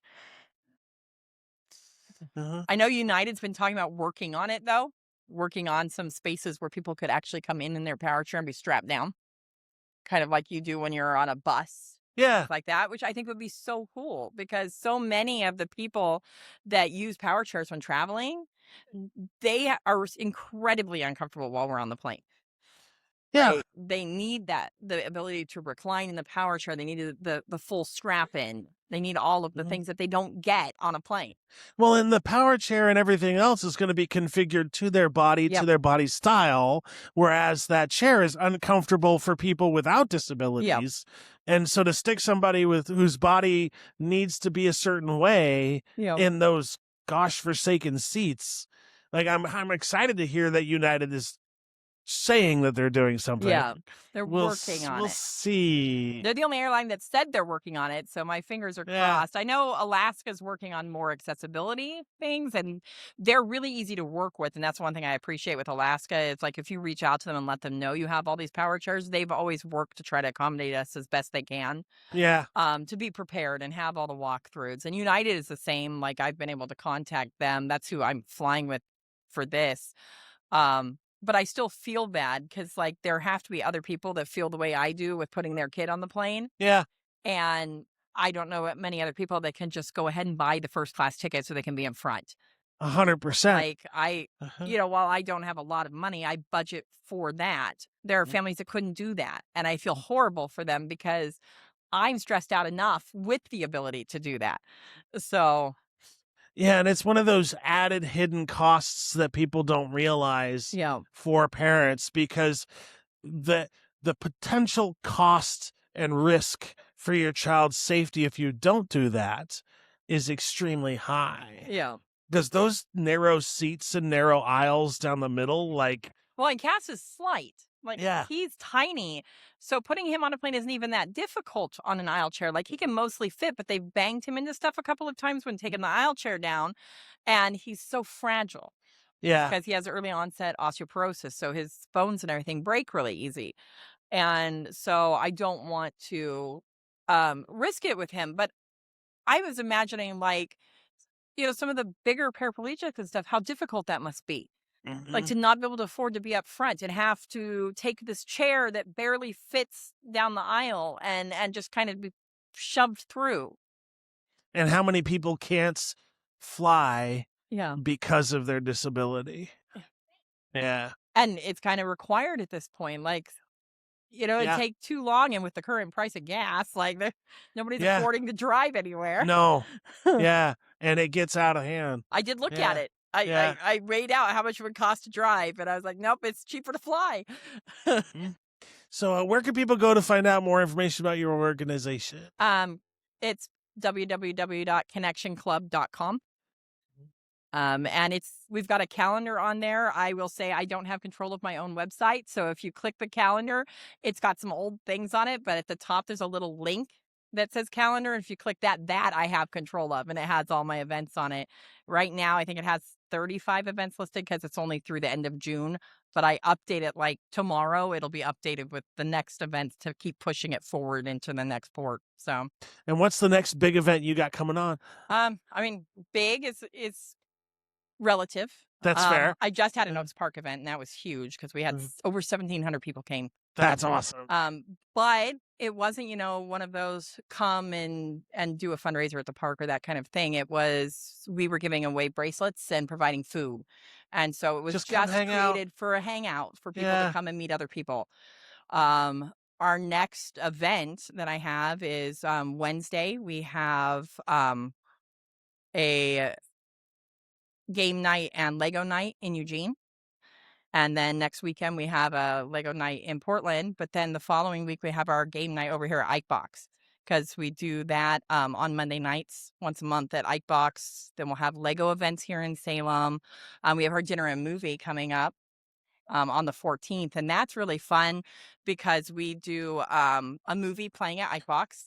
And then we bring in food and Legos and crafts and things too, so that nobody's required to just sit and watch a movie. I love that. So there's different sections set up where they can move around, go build Legos, bring stuff back to their table. We have a bunch of food set up.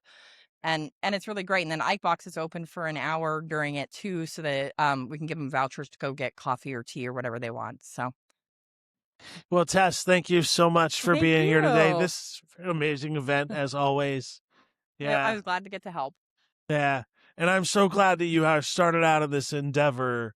And I mean that. Like, if you ever need a podcast for any of your events, I'm there. Oh, it'd be fun. Yeah, I think it'd be fun to yeah, have you there. I yeah. think people need that sense of community, and you help Yeah.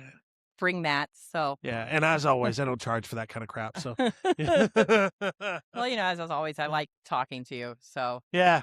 We'll let you get back to the event all here right. and enjoy yourself. And Oh.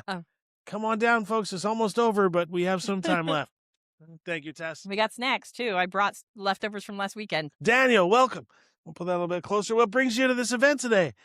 Well, I was actually at the gym, and then my wife she's working right there. And then she asked me to if I can swing by. Yeah, that's why I'm here. Do you have a personal connection to autism? Well, I'm a therapist. I'm a child and family therapist, community based. But I work for a company called Youth Villages. We call it like intervention specialist. So I like that you're here because I'm curious about something. Yes. Because one of the things that I love is when I talk to a therapist that takes autism into account before they treat somebody with autism. Mhm. How important is it from a therapist's perspective to do a little bit of research and know about autism before you serve that community? Well, I would definitely say it's highly, highly important, because if you don't have any knowledge about autism and then you try to, jump into treatment, it can be very much like bad, and so I specifically, I try to be very careful about that, yeah, because in fact, I'm not, I always say a needs specialist, like for me, I cannot diagnose autism, so I think people should be very much careful about that.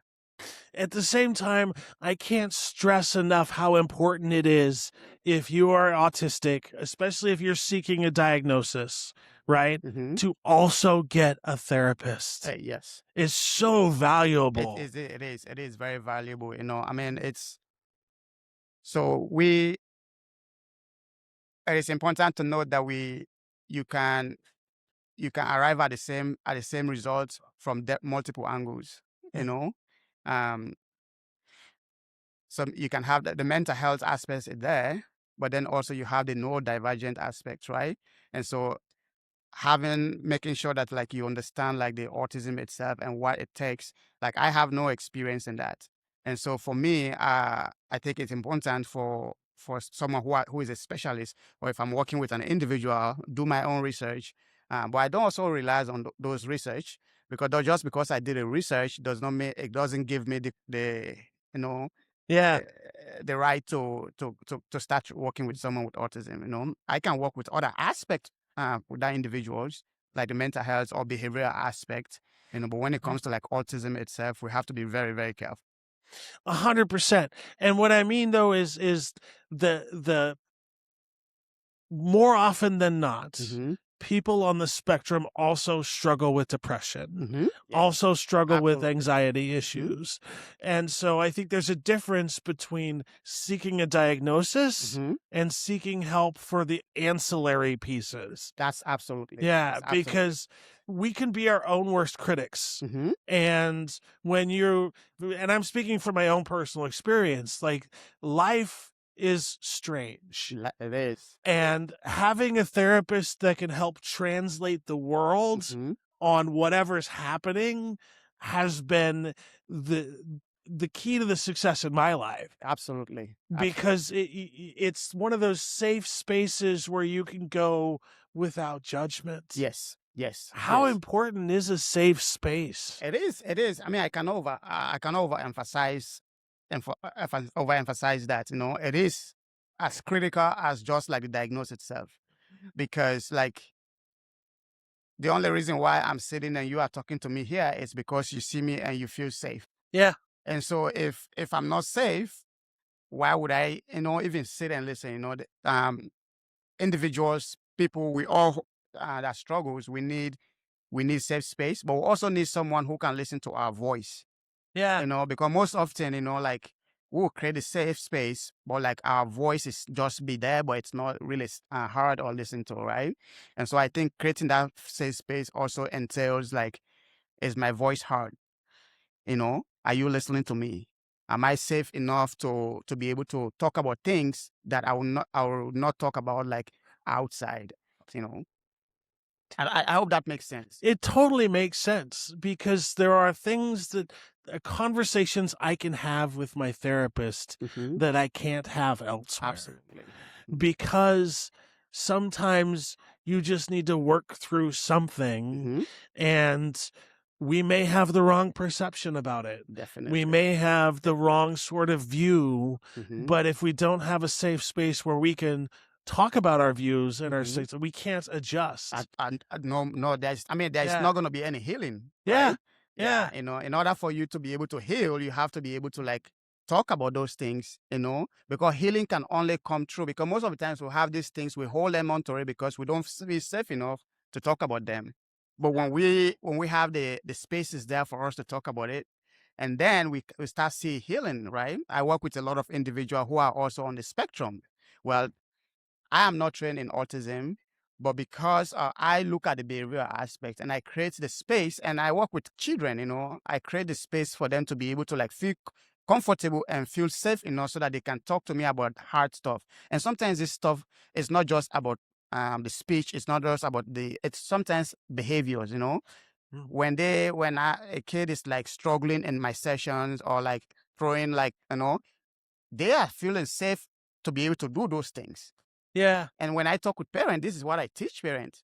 Your child is developing this attachment. They are doing this behavior because they feel safe with you, right? And so my job is to help the parents to get that insight, to say, this behavior, they are only doing it because they feel safe, And until you know the why, you can't make adjustments. Mhm. Because like what I haven't experienced, I don't know if you've experienced something similar, but here's a situation that's sort of exactly what happened, is we couldn't figure out why this child was behaving the way they were behaving, and it was detrimental to this child's health. Mhm. It wasn't until we took a step back and paused and like, oh, there's a smell in the room. Mhm. Yes. Not tied to Yes. this, not tied to Yes. that. Yes. But until you address the smell, Mhm. the behavior is, It's still gonna be there. yeah. The behavior is still gonna be there because it's almost like I tell parents and caregivers that I work with, most of the times if we don't take a step back, we treat like the iceberg. We treat the surface, we treat the problem on the surface, but underneath there's a big problem. And sometimes that can be like trauma, Yeah. and we have to dig deeper, and that's why at my job, we do intensive community programs. And at our job, we ask the question, the why behind everything that we do. What is leading to this behavior? When you go to the schools, they say, oh, this child has a behavior problem. They are throwing things. But what is actually leading to that behavior? What is the why behind the behavior, right? And until we are able to figure out like what the why, we will not be able to like, the healing is not going anywhere. Yeah. Yeah. And unless you figure out the why, it's not likely the behavior is going to change. No. Because like you're doomed to repeat itself. Yes. Unless you can figure out that root cause. Yeah, I mean, there's also the potential that we might cause even more harm. Yeah. Than when we try to treat the behavior and not trying to look at the underlying cause of that behavior, right? Because until we understand that, oh, this child, they are crying because there's a need that is an unmet need. Until we find what is that unmet need is, we are not going anywhere. In fact, like I said, we will end up like become detrimental to the child, And in fact, that's why we see a lot of labels, right? Yeah. I try not to even say like autistic individual. I say individuals with autism, because I want to make sure that they are not we are not labeling them based on their diagnosis, right? We want to make sure that we are trauma informed. We also want to make sure that we use a person centered language, right? Yeah. So instead of saying autistic individual person, we say someone with an individual with autism, right? So we separate the individual from that diagnosis. And I like the fact that you're talking about this, because I think one of the people that aren't around autism may not understand is there's an accumulative effect. Mm-hmm. So if we don't get back to the why of that one behavior, it's going to cascade Yes. and get worse and worse. Yes. And it's going to take longer to come back to level Mm-hmm. the longer it goes on. Yeah, I mean, it's almost like a chain reaction, right? Yeah. Like we don't solve one problem, we ignore the problem, and then what happens? It's that problem is going to lead to multiple problems, right? And then what happens is we have a cascade of events that is happening.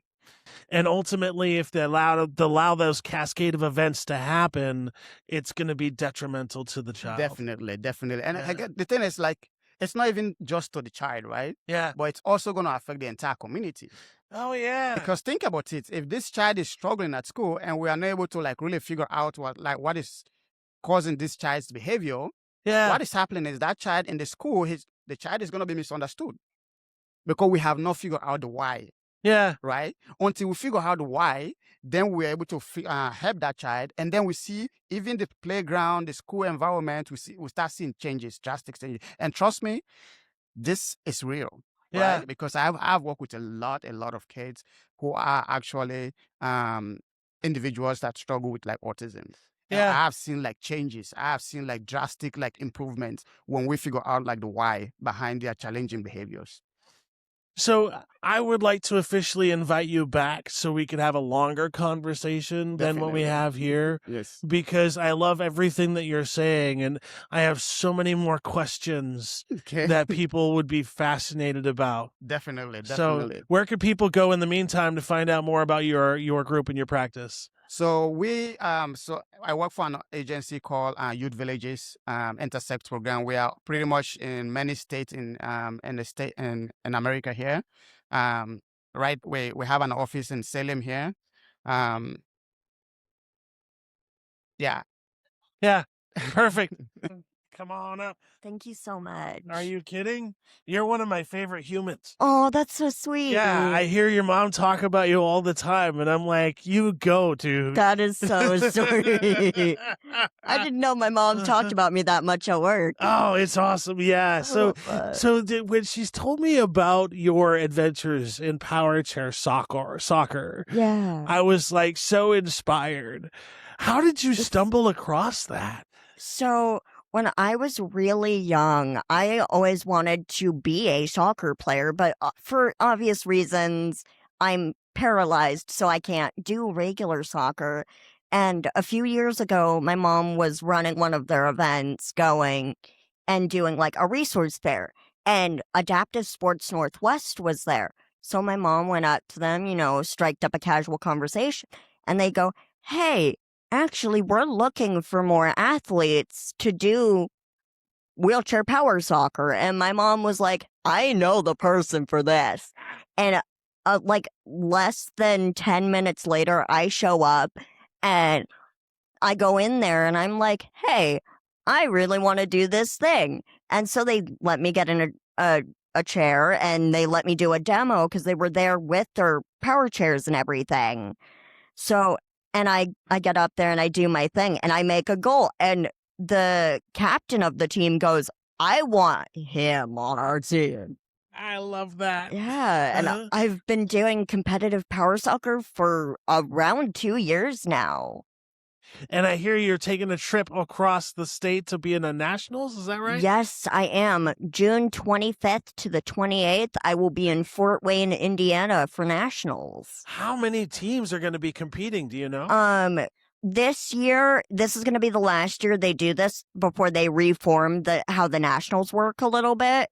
But all 48 teams are going to be there this year. That's awesome. Yes.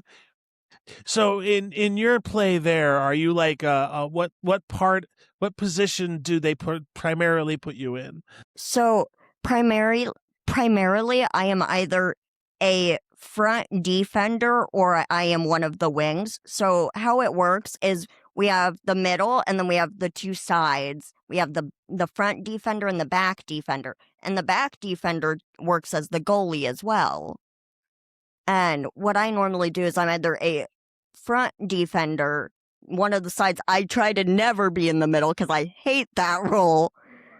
Or I play goal when our actual goalie gets too worn out to do it.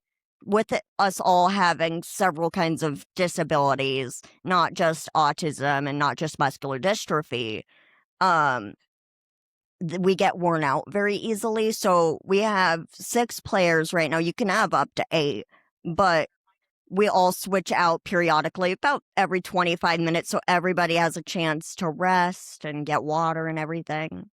And how much of a difference has it been since you've been able to play this sport? It has made such a difference in my life, and I wish that my coach Enoch could really grasp the gravity of it. Back before I did like soccer or anything super social, I struggled a lot with my mental health actually because I didn't have a lot of friends that understood my struggles. Or cared to understand your struggles, right? Yeah, exactly. Like, or some of them are like, oh, I have a da-da-da in my family that has this disability. You must be just like them. And I'm like, no. It's so much different. And the cool part about that organization is that they don't care who you are. They welcome everybody. Exactly. They don't care what disability that you have. They care what your interests are, your passions. And I wish more people would see that, especially able-bodied people and people that are neurotypical, that it's not about your disability. Yes, that is a part of you, but it's not all of you. At the end of the day, we are people first. Exactly. And we all have unique interests and passions and things we do for work, things we do for fun. And so much of my life is spent with the judgment of others. Same here. Without being curious first. Yeah, like I have kids that'll come up to me and ask about the wheelchair. And like, that's not a super appropriate question, but I get it. It's a little kid. They're just curious. But then you have adults asking the same question and it's with judgment. And we can tell the difference, folks. Yeah. It's written all over your face. They think we can't. They're like, oh, you're autistic. You'll not know that I'm bullying you. But we do.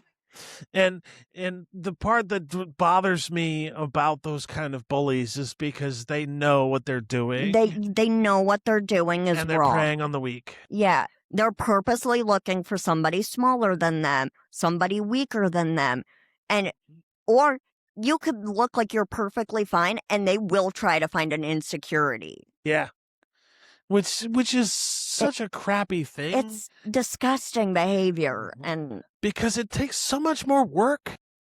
If people would just be kind and treat everybody with respect. It's so much nicer. Like, it's so much easier to be nice. And if you're curious about something, sure, ask about it. They'll most likely answer. Just don't be a douchebag. I have a different kind of approach to that. Yeah. What I say is if you're wanting to ask that question, ask perplexity. And could you elaborate? Yes. So instead of going up to somebody with a wheelchair and asking them point blank, a stranger you don't know, about whatever their disability, do some independent research. Absolutely. About the disability or those kind of questions, and then ask for clarification after you know the person. I would also say this is more directed at parents. Get your kids books on these things. Like, there's plenty of books out there where there are characters that are paralyzed, that have autism, that have Down syndrome. And it is so easy to put these books on your kid's shelf. Naturally, as long as you don't give them prejudice to be hateful towards these people, they'll want to know. And ultimately, it's up to the parents to have that conversation about disability. Absolutely. And what I mean by that is if if you are not providing your children with information on how to be kind and accepting, and they're getting that from other places like mainstream media, it's not going to be something that leads to kindness and curiosity. No, and I wish more people understood that, especially in this day and age. Do not let your technology raise your children. No. Yeah. Like, I wish that things would go back to the way they were, where you'd sit down and you'd read a book with your child about different families and different skin colors and different disabilities. And if you have a child with a disability, the one word I don't want any parent to say is you can't or you will never. And I have heard that so many times, especially even from medical staff. Yeah. It's such a common thing, and it is so hateful and it, quite frankly, bigoted. And most of the time, like 99% of the time, they're freaking wrong. Yeah. Like, okay, when I was very young, I was told I would never do sports, I would never talk, I would never move my arms. And then one doctor was willing to take a chance on me, laid out all of my nerves, my arms grew in, and I'm doing sports right now. I'm traveling the country. I'm obviously speaking. Like, and just the ramifications of just saying no and never. And it can make kids actually quite spiteful, especially in my experience. I felt the need to prove everybody wrong all of the time, rather than living for myself and doing what I want to do for me, myself, and I. Doing it just to prove them wrong. Yeah. Which is a different mentality. It is, and it took me actually several years of therapy to get out of that mentality. Mm-hmm.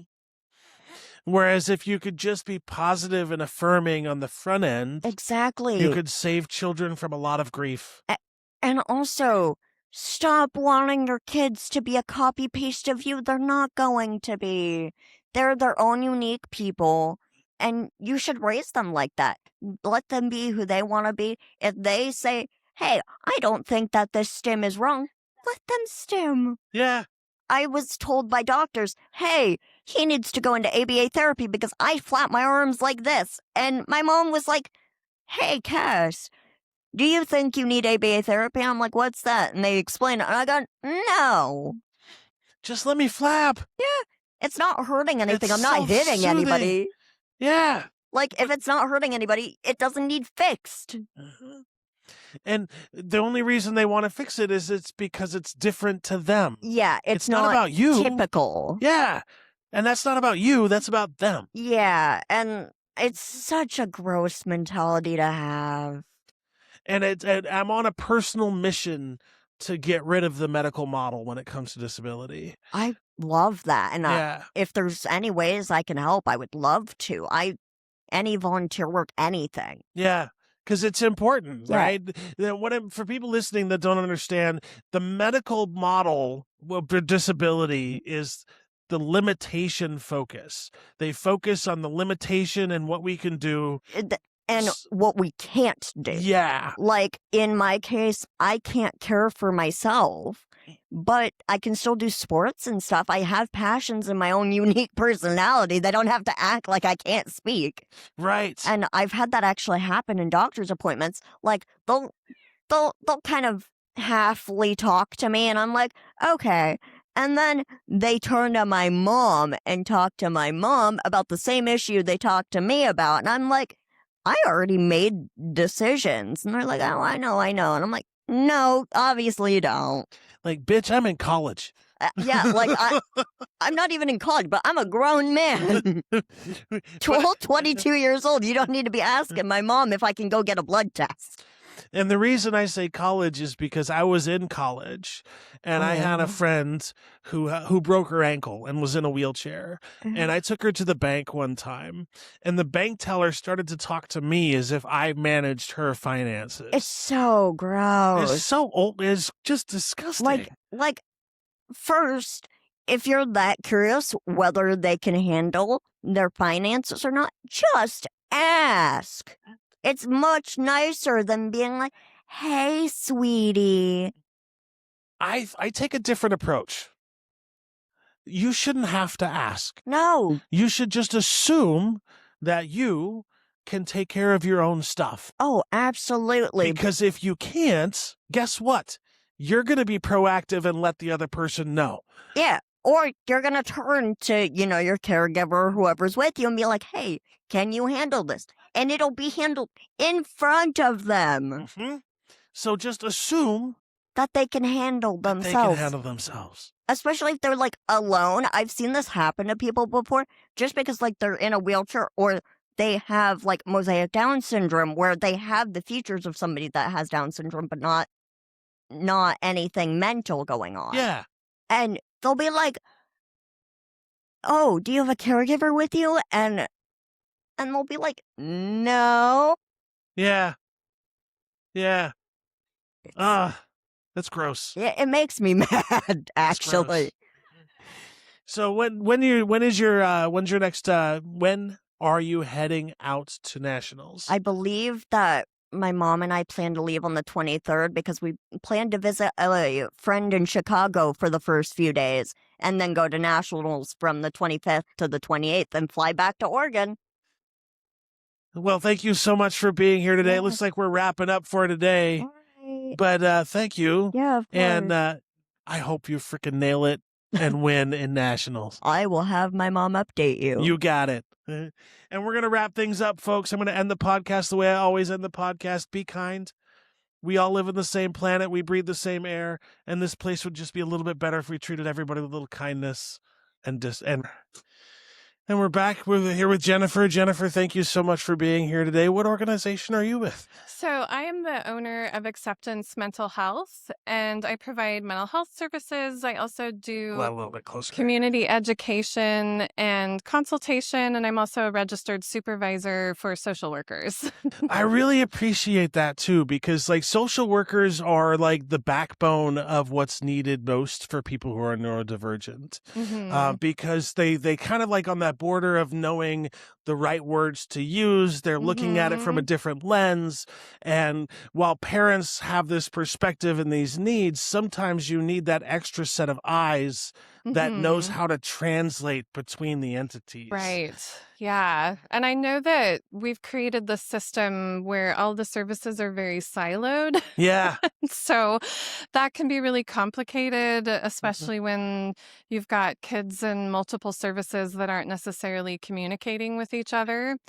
So, and especially when you have kids that have unique needs, right? Especially like with autism in particular, because like, no two people on the spectrum are the same. Right. Just like not even identical twins have the same life experience. Right. And so it's very important that parents have that ally that can be in their corner when navigating these complicated systems. Absolutely. That were kind of designed piecemeal along the way, and they're not very intuitive.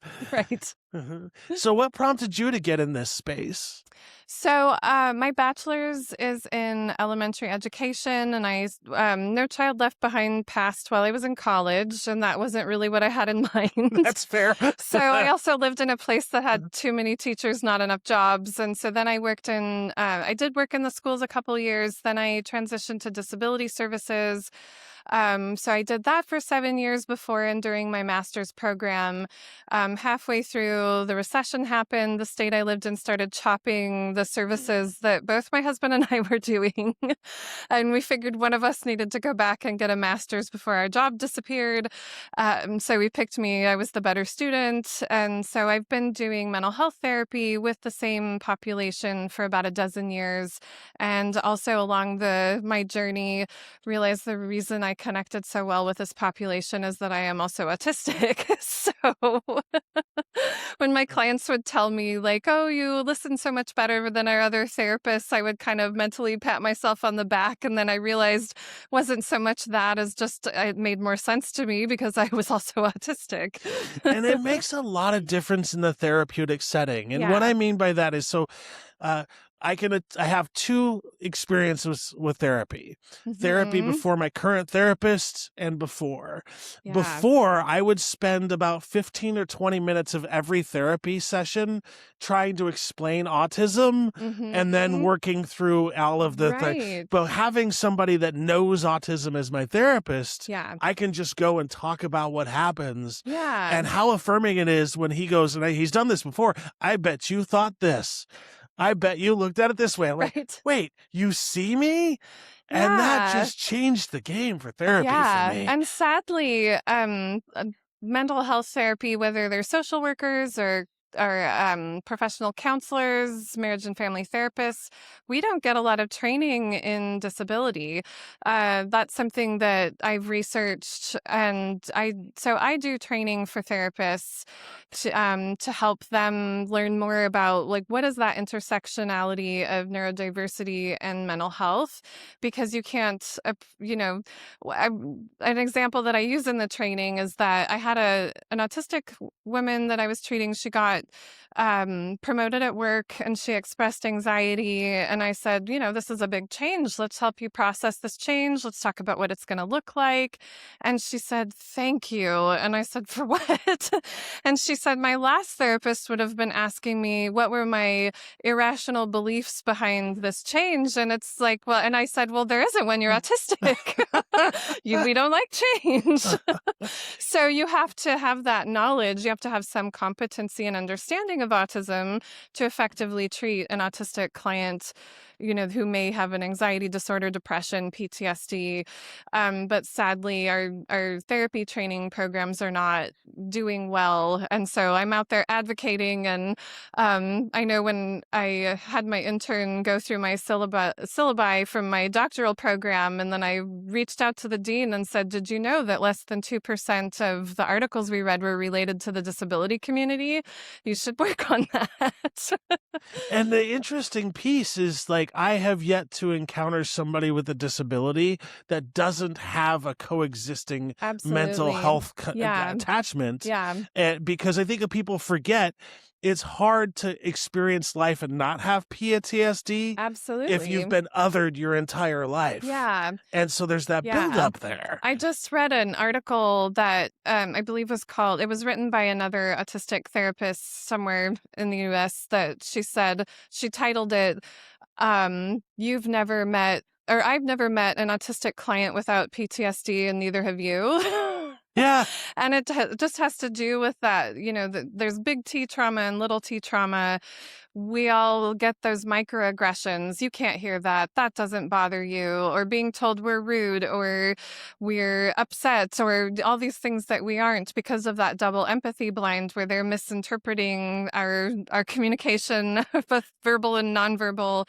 And so it's traumatic trying to navigate a world that was not meant for you. And so that's what I try to do in my therapy. I'm not trying to change anyone or make them normal. I'm trying to help them navigate the world better. What do we need to help you go to the grocery store? What do we need to make it more comfortable for you in the school system? Sometimes that means going to IEPs and making suggestions, explaining and doing education for the teachers, because they also don't have as much training in mental health and in disability as they need to be able to, that's not their fault. It's just, again, we've siloed, and I'm speaking as someone who has an ed degree. I know what training that I got, and it was insufficient. Right? Give it a 1 second for the ambulance to pass. But and I appreciate that you bring that perspective up, because it's one of the things that I stress upon people right now. If you are going to seek therapy, there's two questions that I have everybody ask their therapist. Mhm. One, what do you know about autism? Mhm. Because if your therapist says nothing, you Yeah. need to find a Yeah. different therapist. Yeah. And the second question that I have everybody ask, and I hate that we have to ask this question to 2026, is that do you believe ADHD and autism can exist in the human being at the same time? Right. Because Are there if the still answer is people who say no? yes, there is a provider that is doing all of the diagnostics for southern part of the state who still believes Oh my in the goodness. DSM previous version that ADHD and autism can't. And she Okay. refuses to do a diagnostic of ADHD and autism at the same time.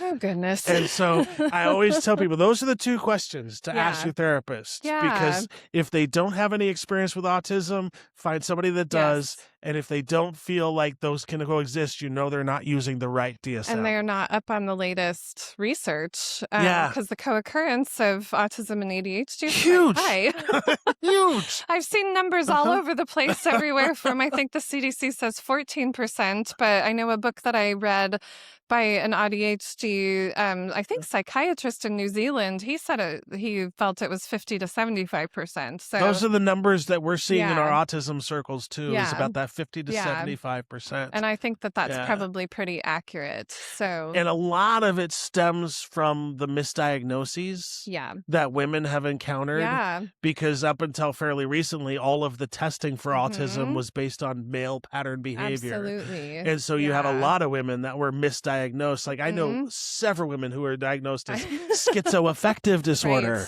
Right. I've met I'm a like, lot with borderline that's- personality disorder. That's a huge difference. Yeah, absolutely. Like yeah. the primary indicator, correct me if I'm wrong, is that if you have schizoaffective disorder, you don't have empathy, right? Mhm. And like most people with autism have It's too much yeah, empathy. it's a lot of like the presentation. Like if you Yeah. have like flat affect and aren't as reactive, then that can be misinterpreted as schizoaffective. Or also autistic people, we don't always recognize when somebody's like, moving away from us. And so we'll, Yeah. just that natural, like growing apart kind of thing we tend to pursue. And then we get labeled as borderline and it's not, it's Yeah. not the same thing. And you're doing the women a disservice Right. when you're diagnosing them with that. Right. Because like the mental, like I remember my friend and the mental gymnastics she had to go through Yeah. Well, to and the try and convince her. medications Oh, that- I know. They're really Oh. harsh and you don't want to give them to someone who doesn't need them. Yeah. So another resource, there's a book, I believe it's called The Autistic Survival Guide to Therapy. It's written by an autistic woman who's also a therapist. She lives in the UK. That's a really great resource. And she has a checklist at the end of the book, like to vet therapists. It's on my list. I'm going to check that out. Yes, it's a good one. Uh-huh. So, from your perspective, then, when you're helping a client that's autistic, how important is it that you take this affirming, positive, and sort of coaching aspect to your clients? I think it's really important that that we move away from that medical model where we see it only as a deficit, and that we find, what are ways that you can make your autism work for you. It's not going away, so we're not going to try to make you into if you're a square peg and shove you in that round hole. So how can we find a square hole for you? Something that is the right fit for you.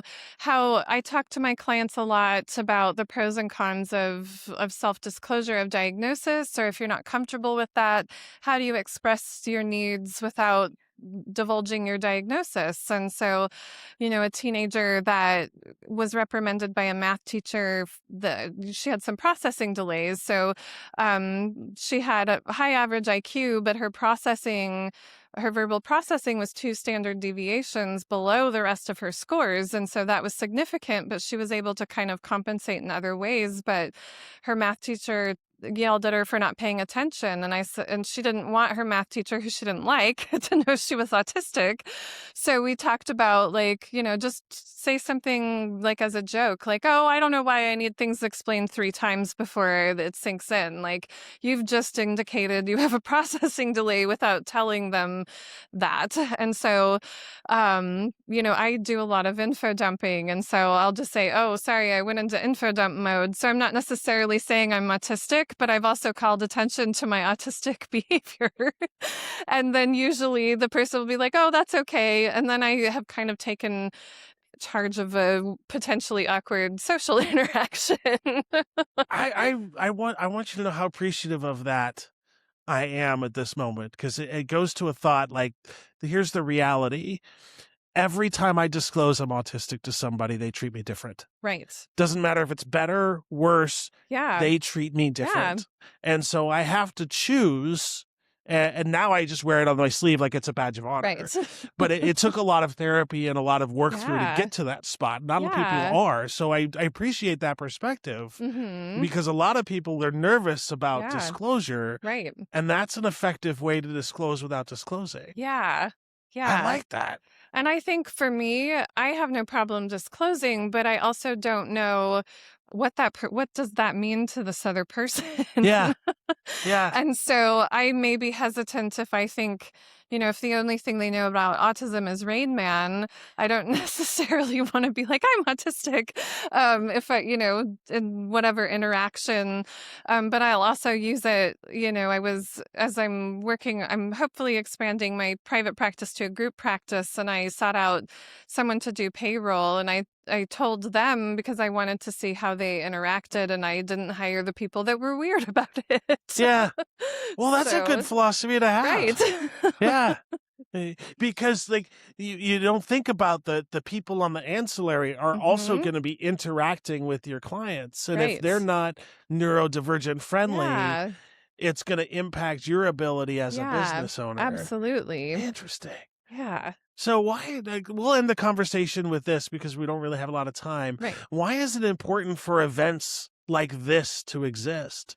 I love coming to the autism walks. I've been doing this for years and years. It's like really a place where we can be authentically us, that we can stim and we can vocalize and do the things that we need to do, and everyone else is doing it. And this is a safe space. So I love that, there's the sensory tents and the sensory toys, and there were free headphones here. And so I just love that. Like, this is a way that we can not just celebrate being, autism and neurodiversity, but also a space where we can just be more authentically ourselves. In a place where you can go and just see everybody with smiles everywhere. Yeah. Yeah.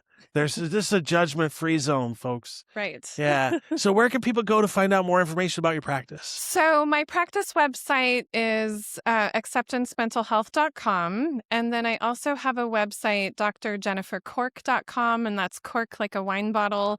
And that's my author page. I've also written a therapy manual for treating neurodivergent kids and teens with anxiety disorders. It's called What's Your Anxiety Level, and published through Routledge Press. And as far as I know, it's the only manual that includes accommodations for higher support need individuals or those who are non-speaking or more limited with verbal speech. So I also have a blog there. I write for Psychology Today. There's a link there. So if anyone wants to know what I'm doing in my so social workers, we do micro, macro, and meso practice. Micro practice is the one-on-one. Meso is the community-based, and macro is the bigger systems, and I do all three. So if you want to know what I'm doing, that's drjennifer.cork.com is the place to go. Thank you so much, Jennifer. And we're going to wrap it up, folks. And like I said, I'll end the podcast the way I always end the podcast. Be kind. We all live on the same planet. We breathe the same air. And this world would be just a little bit better if we treated everybody with a little kindness and respect.